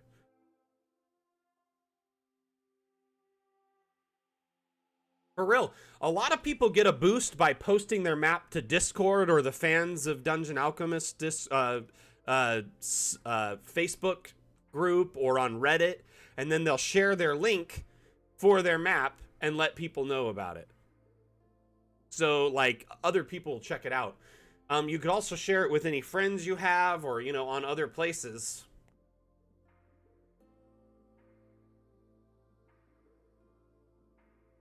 Thank you, Thesu, for dropping all those links shamelessly, my friend. It looks like they put some of the houses up on like the stone platforms too, which means it's got like a little foundation. It just adds some variety, and they put one into the other. So like this is one just turned into the other with collisions on, you know? Or collisions off, so they merge. There's also a couple objects that you can use for this. Like I really like the chicken coop. It's one of my favorite like little kind of house structures. Merge a couple of these with that, you know, and it kind of looks like something else, like a little angled house with like a walkway. You know, you can have all sorts of fun with it. It's a dollhouse, actually. It's two of them put together, so that's an oversized dollhouse. Technically, you probably could if it's set up to be like a negative space. Remember, some of the objects you just can't pass through them. Like, oh, there, I was able to pass through. Huh. Yeah, this, when this launched, you couldn't pass through ropes. Or when Fata Morgana launched. Yeah, it's because like most of our traps aren't like animated by movement through them. This token is the first iteration of tokens too. So I imagine with time, like traps and like with our tricks and traps update, tokens moving through the space will probably trigger it. That is a great idea, yeah. But if you like these maps, we can easily share them on the whatever.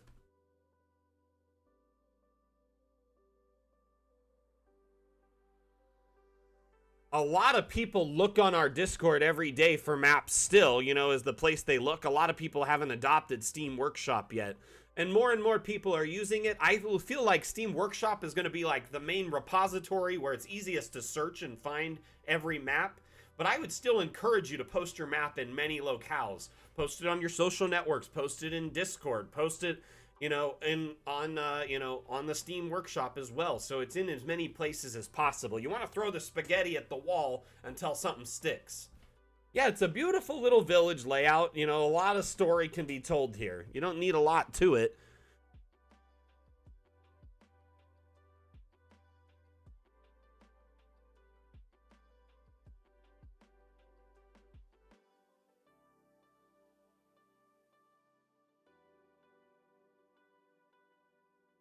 It does have the current local time. The grandfather clock, the time on it is actually set. We've discussed this Easter egg in detail before. It's actually set to your computer's clock. It is cool. A lot of games utilize that, and it's pretty neat. Here, let's look at this bell.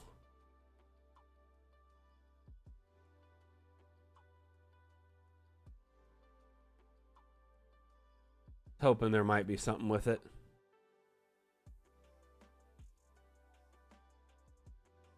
Check the other side. Always looking for possible Easter eggs.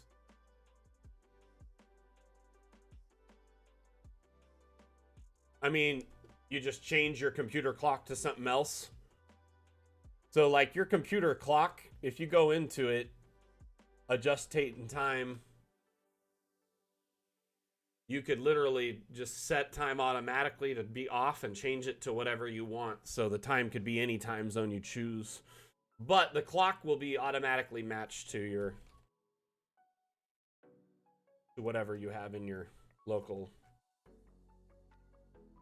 So right now it is, 1:30, which it's 1:30 on the clock for me.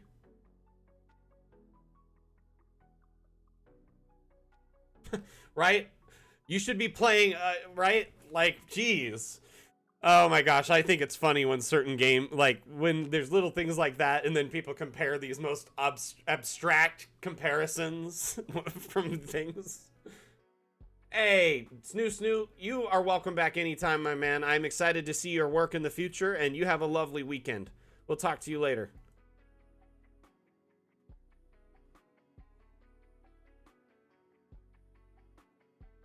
Ooh, someone needs to make like a steampunk time machine. That'd be cool. Can that clock play? It could probably play Doom. Oh my gosh. Is there Doom somewhere in Dungeon Alchemist running?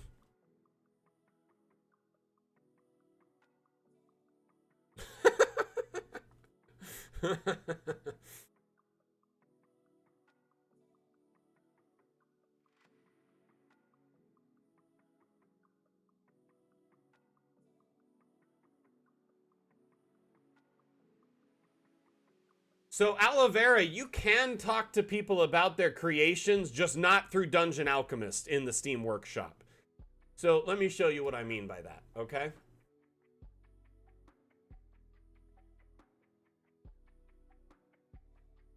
So, let's say you can click on open up Steam. This looks very familiar. I'm sure you've seen a Steam library before 100 times. You can click on the Dungeon Alchemist tile, and then you can go to the Workshop tab, which I just did.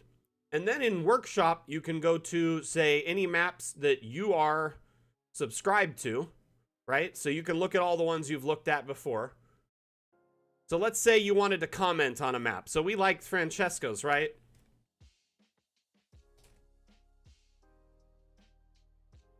This landing page is epic. Thanks for sharing. So I can comment and post a comment, and now Francesco will see that in his Steam under his comments. It'll give him a notification. He can come check it out. So the problem is the DA interface doesn't showcase this feature. This is all within Steam's Workshop stuff. So we have kind of a shell where you can upload and make changes and stuff, but it doesn't have the comments and other stuff yet. Does that make sense? Exactly, KO. That'd be cool to see a time machine of something.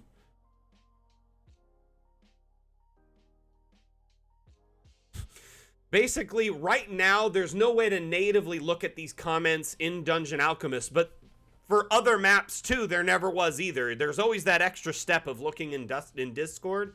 So this is just the extra step of looking in Steam. So I would encourage people to look at the maps you've subscribed to in Steam, comment, give awards, thumb up. I'm going to thumb up this one. Here, let me give him an award really quick.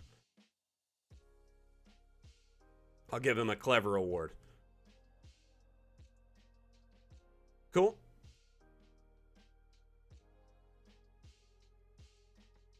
They do. I noticed that when I was doing my I did a build a couple weeks ago for fun. I did the never-ending story, right? Where did I put that?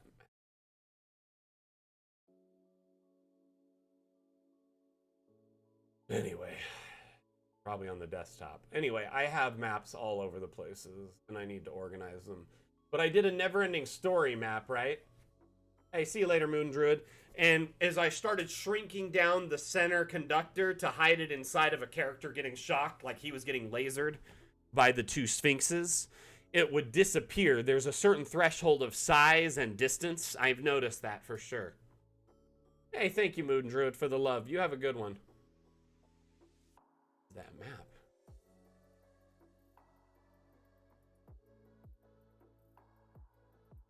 I think I saved it somewhere wrong on accident, and that's why I have no idea where it's at.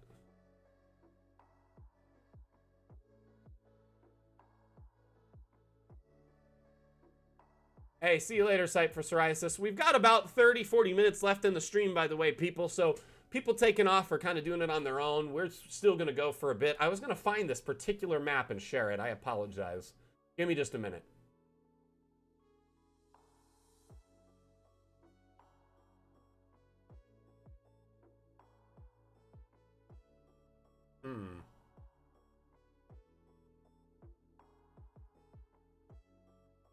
Here it is.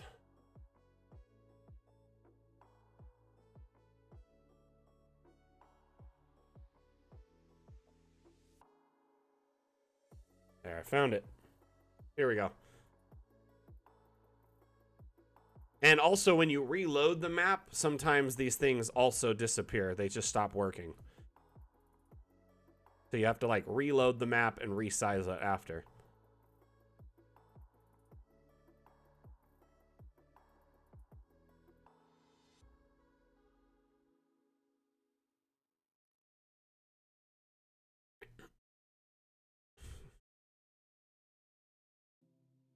But if anyone's seen Neverending Story, like, this is pretty close. Obviously, it's not lasers or little bolts of energy. Also, when you reload, if it's that shrunk, it won't start. So you have to resize it each time. It's kind of dumb. Right? He's dead. We were here. What we should do is put like a telescope up here somewhere.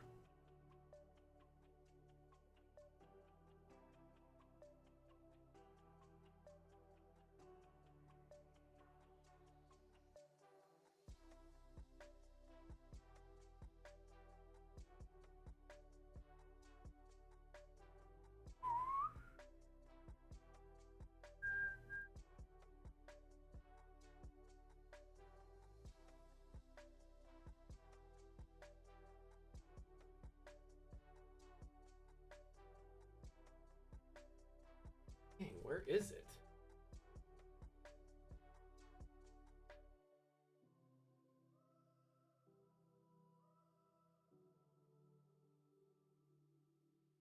Anyway, I'm looking for a certain object, but this will work.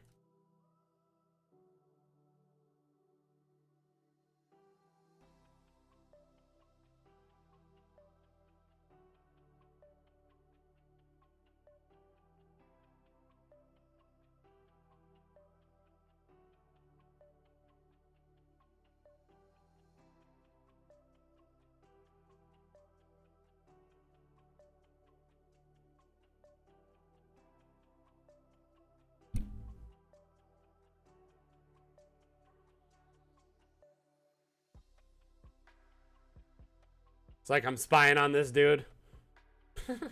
Here, let's wait until it turns and then we'll... Actually, you know what? I'm gonna pause it like right here. Anyway, we got some Neverending Story vibes here.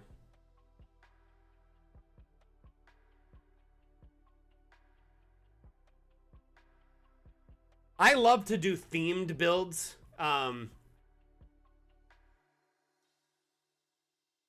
Oh, they've been in since launch, around launch, I think, actually.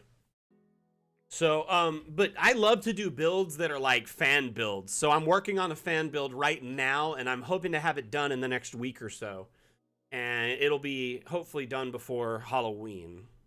So anyway, I'm working on that, and I'll share that with the community. I'll probably share this one with the community today too. We can add more. I'll extend it out and make it seem like the telescope's like way far away on a mountain, and then we'll do that. But I love this build. It's just a fun, like, neat little thing. I wanted to use the Sphinx and use the conductors, and I love Neverending Story. It's one of my favorite fantasy films growing up, and it's also a source of a lot of my childhood trauma. So, you know, whatever.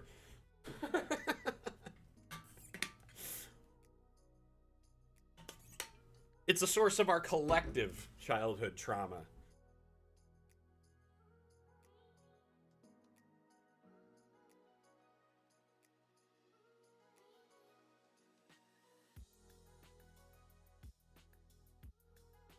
When you watch the horse.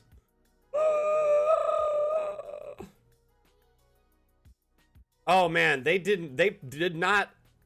pulled the band-aid off without warning in a lot of the movies we were in were like kids movies.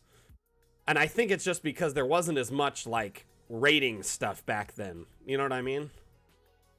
So ultimately it was just like it was like the Wild West of kids movies back then. Like I mean like Neverending Story was a great example, Land Before Time, Dark Crystals. Yeah, a lot of movies back then were just like very traumatic for kids.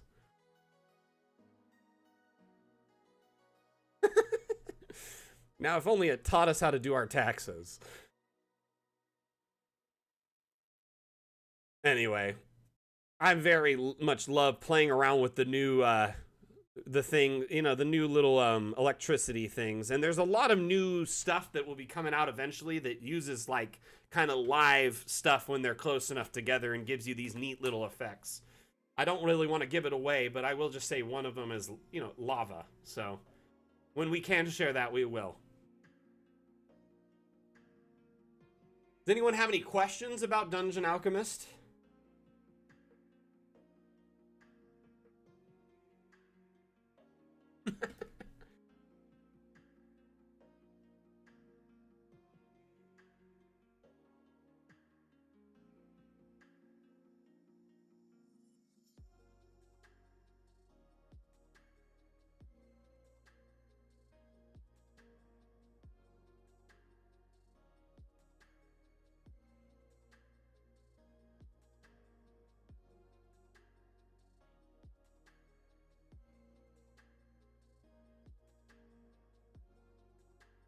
Double crit fail. Actually, this Hero Forge implementation is essentially the first step towards that. Um, and by that I mean with time, um, the devs hope to implement some sort of system that will allow for custom object importation. Now, is it ready right now? No. This Hero Forge implementation is essentially the first step. So with time, it will get better.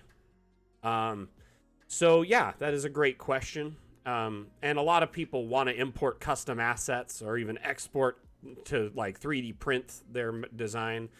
You know, these are things that they're considering and may add with time.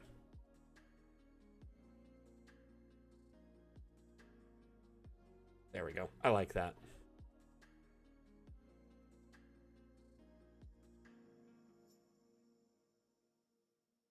So Dungeon Alchemist is still not a virtual tabletop. It's still very much a map maker. However, these features that we added in, like tokens, can add to your map designs by giving them life for your scenes, you know, as well as allow you to take screenshots for handouts or record chase scenes or cinematic intros when you walk into areas. So even though these tools that were added in our most recent update, which they still added couple of biomes, tons of rooms, tons of quality of life features and assets, these things still add in credence to, you know, someone who does session planning as a dungeon master, and they give credence to map design as a whole. Now, I think ultimately the devs have said that there's no plans to lean it hard into VTT, but these couple of features can be used that way. You know, there's a lot of people in our community who use Dungeon Alchemist as a limited VTT on like Vorpal board or projecting it or a flat TV, you know. And ultimately, I think, you know, these features give the ability to utilize that more readily, hiding the UI, cinematic mode, token FP mode. So they give you the ability to do that while still being a map maker. I don't think the devs have any intention of leaning into a full VTT, but they will support the community if they ask those things. You know, ask for these features like tokens or, excuse me, or, you know, camera angles so they can get cool screenshots to take advantage of the 3D angles and builds they've made.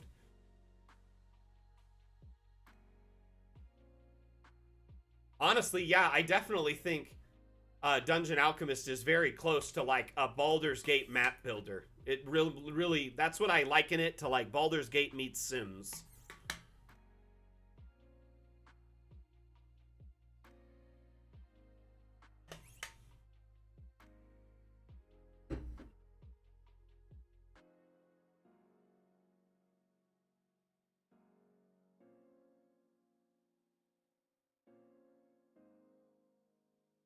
You know, and I think that the devs are toying around with the option of Steam Workshop being something where people can upload custom assets and put a price on them, or make them free, or put prices on your maps even, so people could sell them there.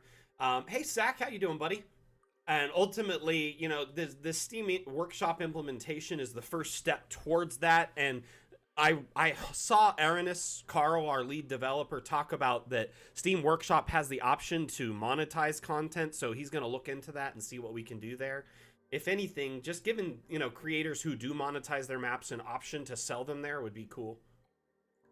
Zach, I actually need to reach out to you. How was your birthday, by the way? Congratulations on Big 40. How was it when the dinosaurs were around? I need to know. First-hand accounts, please. Double crit fail. A lot of these suggestions are actually on our upvoty. Here, let me type it in chat really quick. Upvoty is our suggestion board and roadmap, actually. So you can see things that are planned on our roadmap, things that are actively being worked on, and just suggestions based on, time and vote. So you can see like suggestions based on today's suggestions, or you can see, and you can add comments to them and vote to them, or you can search by most heavily rated suggestions.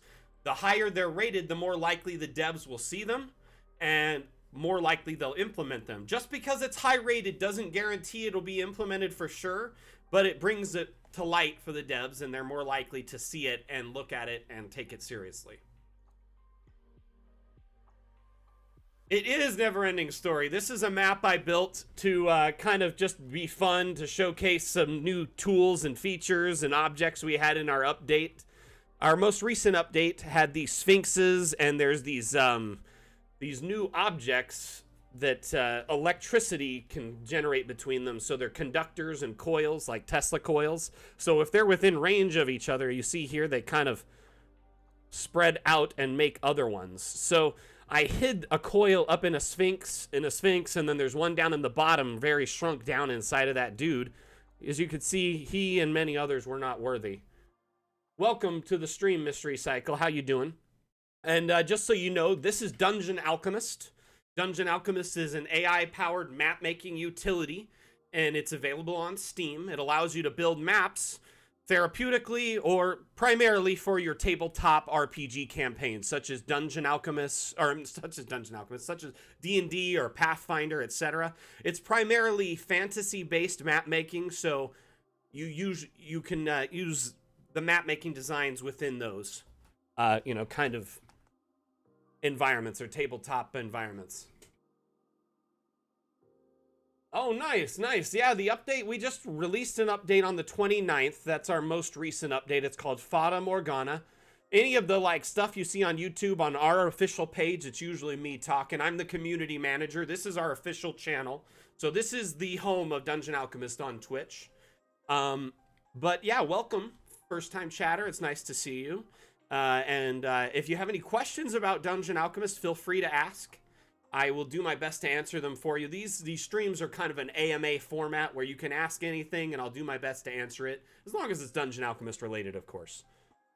But yeah, I grew up in early 80s or late 80s, early 90s, so I definitely watched Neverending Story. Love it. This map here, I'm actually going to upload it to our Steam Workshop soon. I was just going to give it a little bit more life before I did. So, in fact, let me open up the terrain brush here. We'll go to raise terrain. Kind of put some bumpiness around the edges here, so it kind of just feels more duny.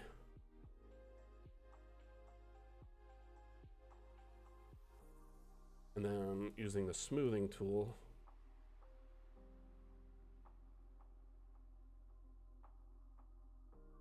I already don't like it. It's too big.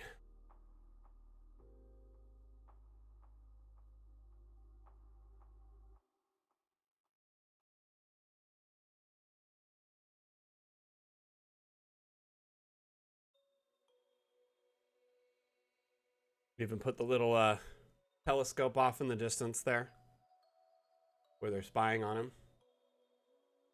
So Dungeon Alchemist is not a virtual tabletop. It's a map maker. Now, some in our community, many in our community use it as a limited virtual tabletop because you can essentially go into a top-down like this, and with our most recent update, you can hide the UI. And so you could share this like on Discord and use it as a limited VTT. You also have the option to go in and add a grid. We have both a square or hex grid. So you can put the grid down on any color of your choosing. You can set the transparency of said grid so it's less apparent, more apparent. Here, let's go check out the square grid really quickly. So you can actually use Dungeon Alchemist as a limited VTT, and we also include the grid stuff, so if you export for print, it has it in there already, so you can use it. But if you have one copy of Dungeon Alchemist, you can remotely allow your players to access it one at a time on their turn. And so let's say you have a token on the map. We just added the ability to link Hero Forge tokens. So if you purchased any Hero Forge tokens as 3D digital minis to use in other VTTs, you can actually import them to Dungeon Alchemist and use them in the environment. So you could allow your player to view from this first-person view if they wanted to and look around. They can look around, move across the environment. Also, you could just allow them to grab the token and move it in a top-down if you wanted. So while Dungeon Alchemist isn't a VTT, the creativity of our community, it never ceases to amaze me, and you could use it as a limited one. There's people who use like Vorpal boards or TVs laid flat, and they'll put Dungeon Alchemist like this with the UI hidden, and they'll use real tokens on top of the television. So this is like, it's a very versatile option. Now, Belle the cat, got any vehicles to showcase? What do you mean by vehicles? Do you mean like siege engines? Because I think we have, or boats. There's a few different object or things we have that could classify as a vehicle. So we have like, some rafts, some boats, and these can be oversized and turned into warships quite easily by decorating them. And we've shown that earlier in the stream. We also, but I wouldn't say there's any mounts. We also have some carts. Remember, it's a fantasy setting, so the vehicles are kind of be limited to the vehicles of that kind of era. So there's a few wagons, caravans, etc. So other than that, I would say no, but you could always add like mounts, in post, or if you use like Foundry or Fantasy Grounds, you can always add like mount tokens or vehicle tokens into the environment through your VTT of choice, or real life tokens if you print. So just because Dungeon Alchemist doesn't have it doesn't mean there's an end user solution that you could use. Oh yeah, I know. It does. Some of them you can actually climb around inside. They're great, and you can decorate inside them too. Like, the windows inside are neat. You could take this token and, because it moved to where I put it, but I could put it inside, then look around from the inside and just get all those different views. It's like you got a little shop here. Isn't that great? Dude, Sack, I actually need to talk to you after the stream. I was kind of leaving you alone yesterday because it was your birthday. I wanted you to enjoy yourself. You know what? I'm going to upload this to Steam Workshop for everyone, actually.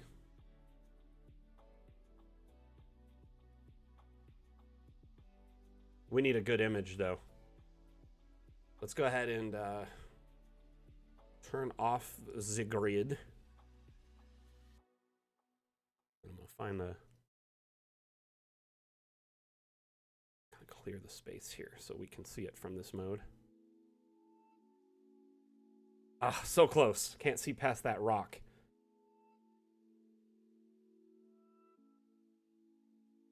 I'm trying to clear the edge here so I can just kind of just see past it. That's kind of cool.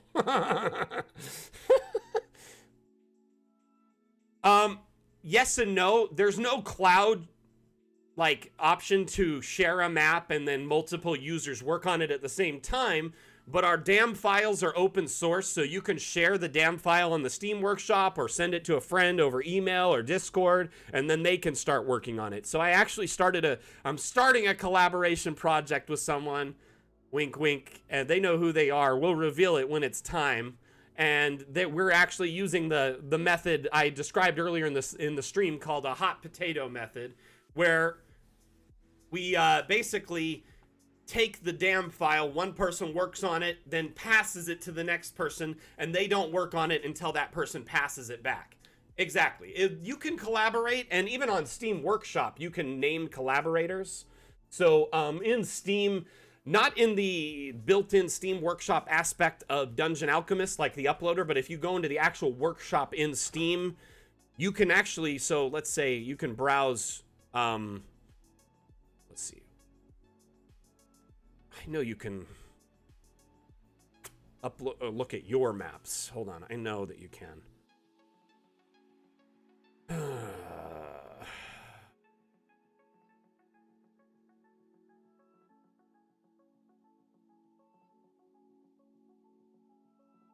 Dang, I don't know how to look at my maps. I know you can. Ah. Last updated? No. I think it's something to do with like clicking on yourself up here. Your files. Okay, files you posted right here. So it says your files, files you posted. So like within here, you can actually comment on this stuff. But let's say you wanted to add a contributor. So right here it says add remove contributor on the side. So let's say, you know, me and one of you were friends on Steam, then I could add you as a contributor by clicking your name and adding it on there. Does that make sense? So then people know who is the contributor. You can also add links. So let's say you have a Facebook or Twitter or YouTube page or a Reddit where you also share your work. You can link them here. I wish we could do other links. Maybe you could just put in any link there. Let's test it really quick. Let's try putting our Twitch. I just want to see if it works. Because if we could put any link in this Sketchfab here. Nope, it only works if it's to that specific site, I guess. So basically, you hot potato it back and forth and share the work. And essentially, when all said and done, as long as no more than one person's working on it at a time, you're good. But I think if you're both contributors, you can actually upload to the cloud and share back and forth, but it's still probably easier to share it to each other privately. Okay, so we're going to upload this to Steam Workshop really quick. Oh, you know what we need down here too? Some old armor.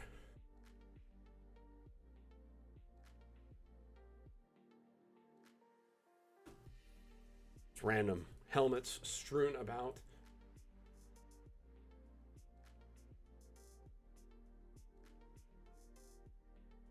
Wish there was like just armor laying on its side, you know, instead of just helmets. Anyway.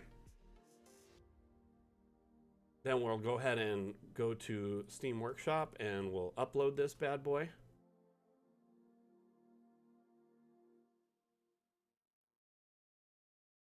The endless.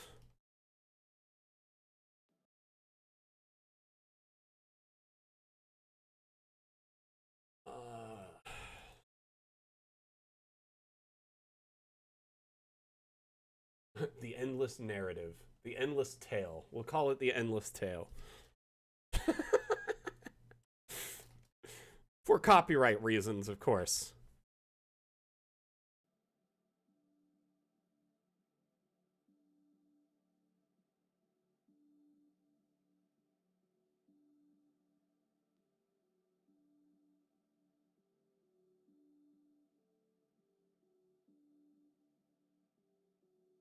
Do the Sphinx find you worthy to pass?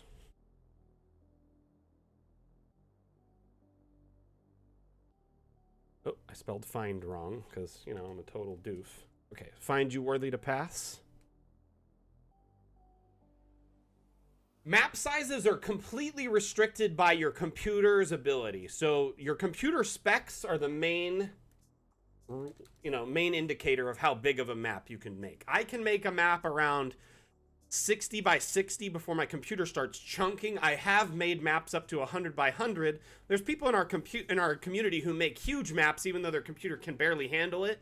So it's all relative to your tolerance level of frame rates, quality, and your PC specs, Bell the cat.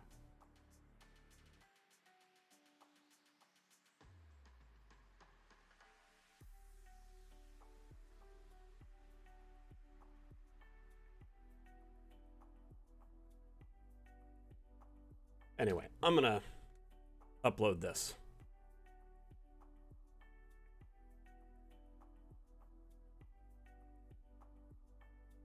Cool. So my never-ending story map is now available. It should be under new. Feel free to check it out. Anyway, that's very cool. Do we have any other questions? Because we are about to wrap up the stream for the day. It's about that time. So if you have any other questions about Dungeon Alchemist, how to build something, where it's available, questions on how I accomplished something or somebody else accomplished something, what's coming up for Dungeon Alchemist, etc., please feel free to ask now.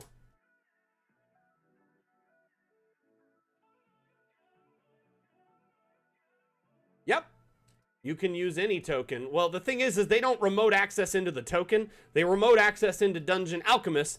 The thing is they could click on anything. So you got to just tell them to only click on the token and then they can move it.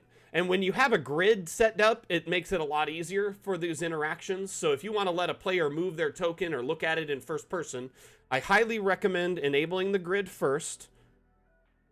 Then you can remote access them in through the Steam remote access. And there's instructions on that in our Discord. Actually in the tips and tricks section.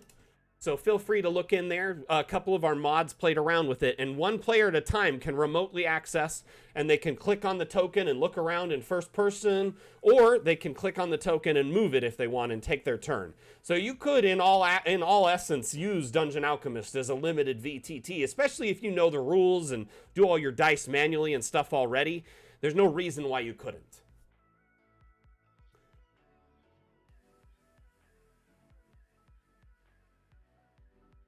Christian Rodriguez, thank you for the follow. Mystery Cycle, KO'd, thank you for the follow. Double Crit Fail as well. I'm sorry I didn't shout those out. I just looked at the last hour's worth. Appreciate you all. Oh, man, what a day.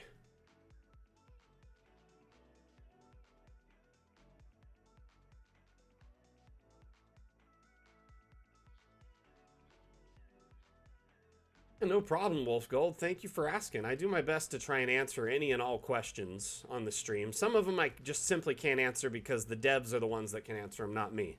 But other questions, I'll do my best always to answer them.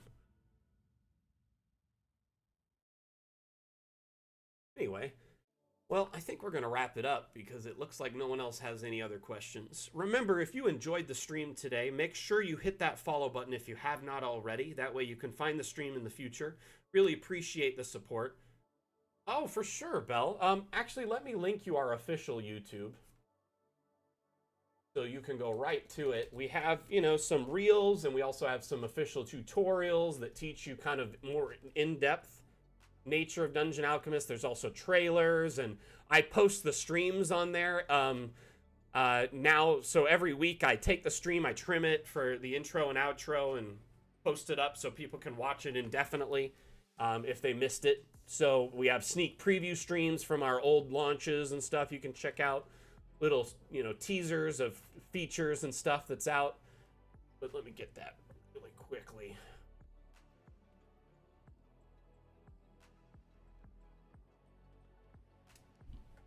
Oops. Thank you for being here. That is our official YouTube channel. Please subscribe, comment on the videos. Let me know what you think on them. Basically, we have 2 tutorials in a series called Give a Damn, which will be expanding shortly. I have a couple of tutorials in the pipeline. We have some reels, and then about 10 reels, and then there'll be some more reels, and then a bunch of old streams and reveal content from the past, year or so. We're expanding our video content going forward exponentially. So expect more and more and more videos. But thank you everyone that was here, that was a part of it. I appreciate the love. I do feel like today was a great stream. It was a lot of new faces came in today, a lot of first-time chatters, a lot of new followers. It's always great introducing new people to this content. Remember, the weekly Damn Challenge is haunted. What that means to you, those of you that are new, every week, I issue a challenge. This week's is haunted. It's usually a 1 to 2 word theme. You use that theme to make a map of any size, and you share that map in our Discord. I put up a thread under the community creation channel called Damn Challenge, and it'll be Damn Challenge Haunted.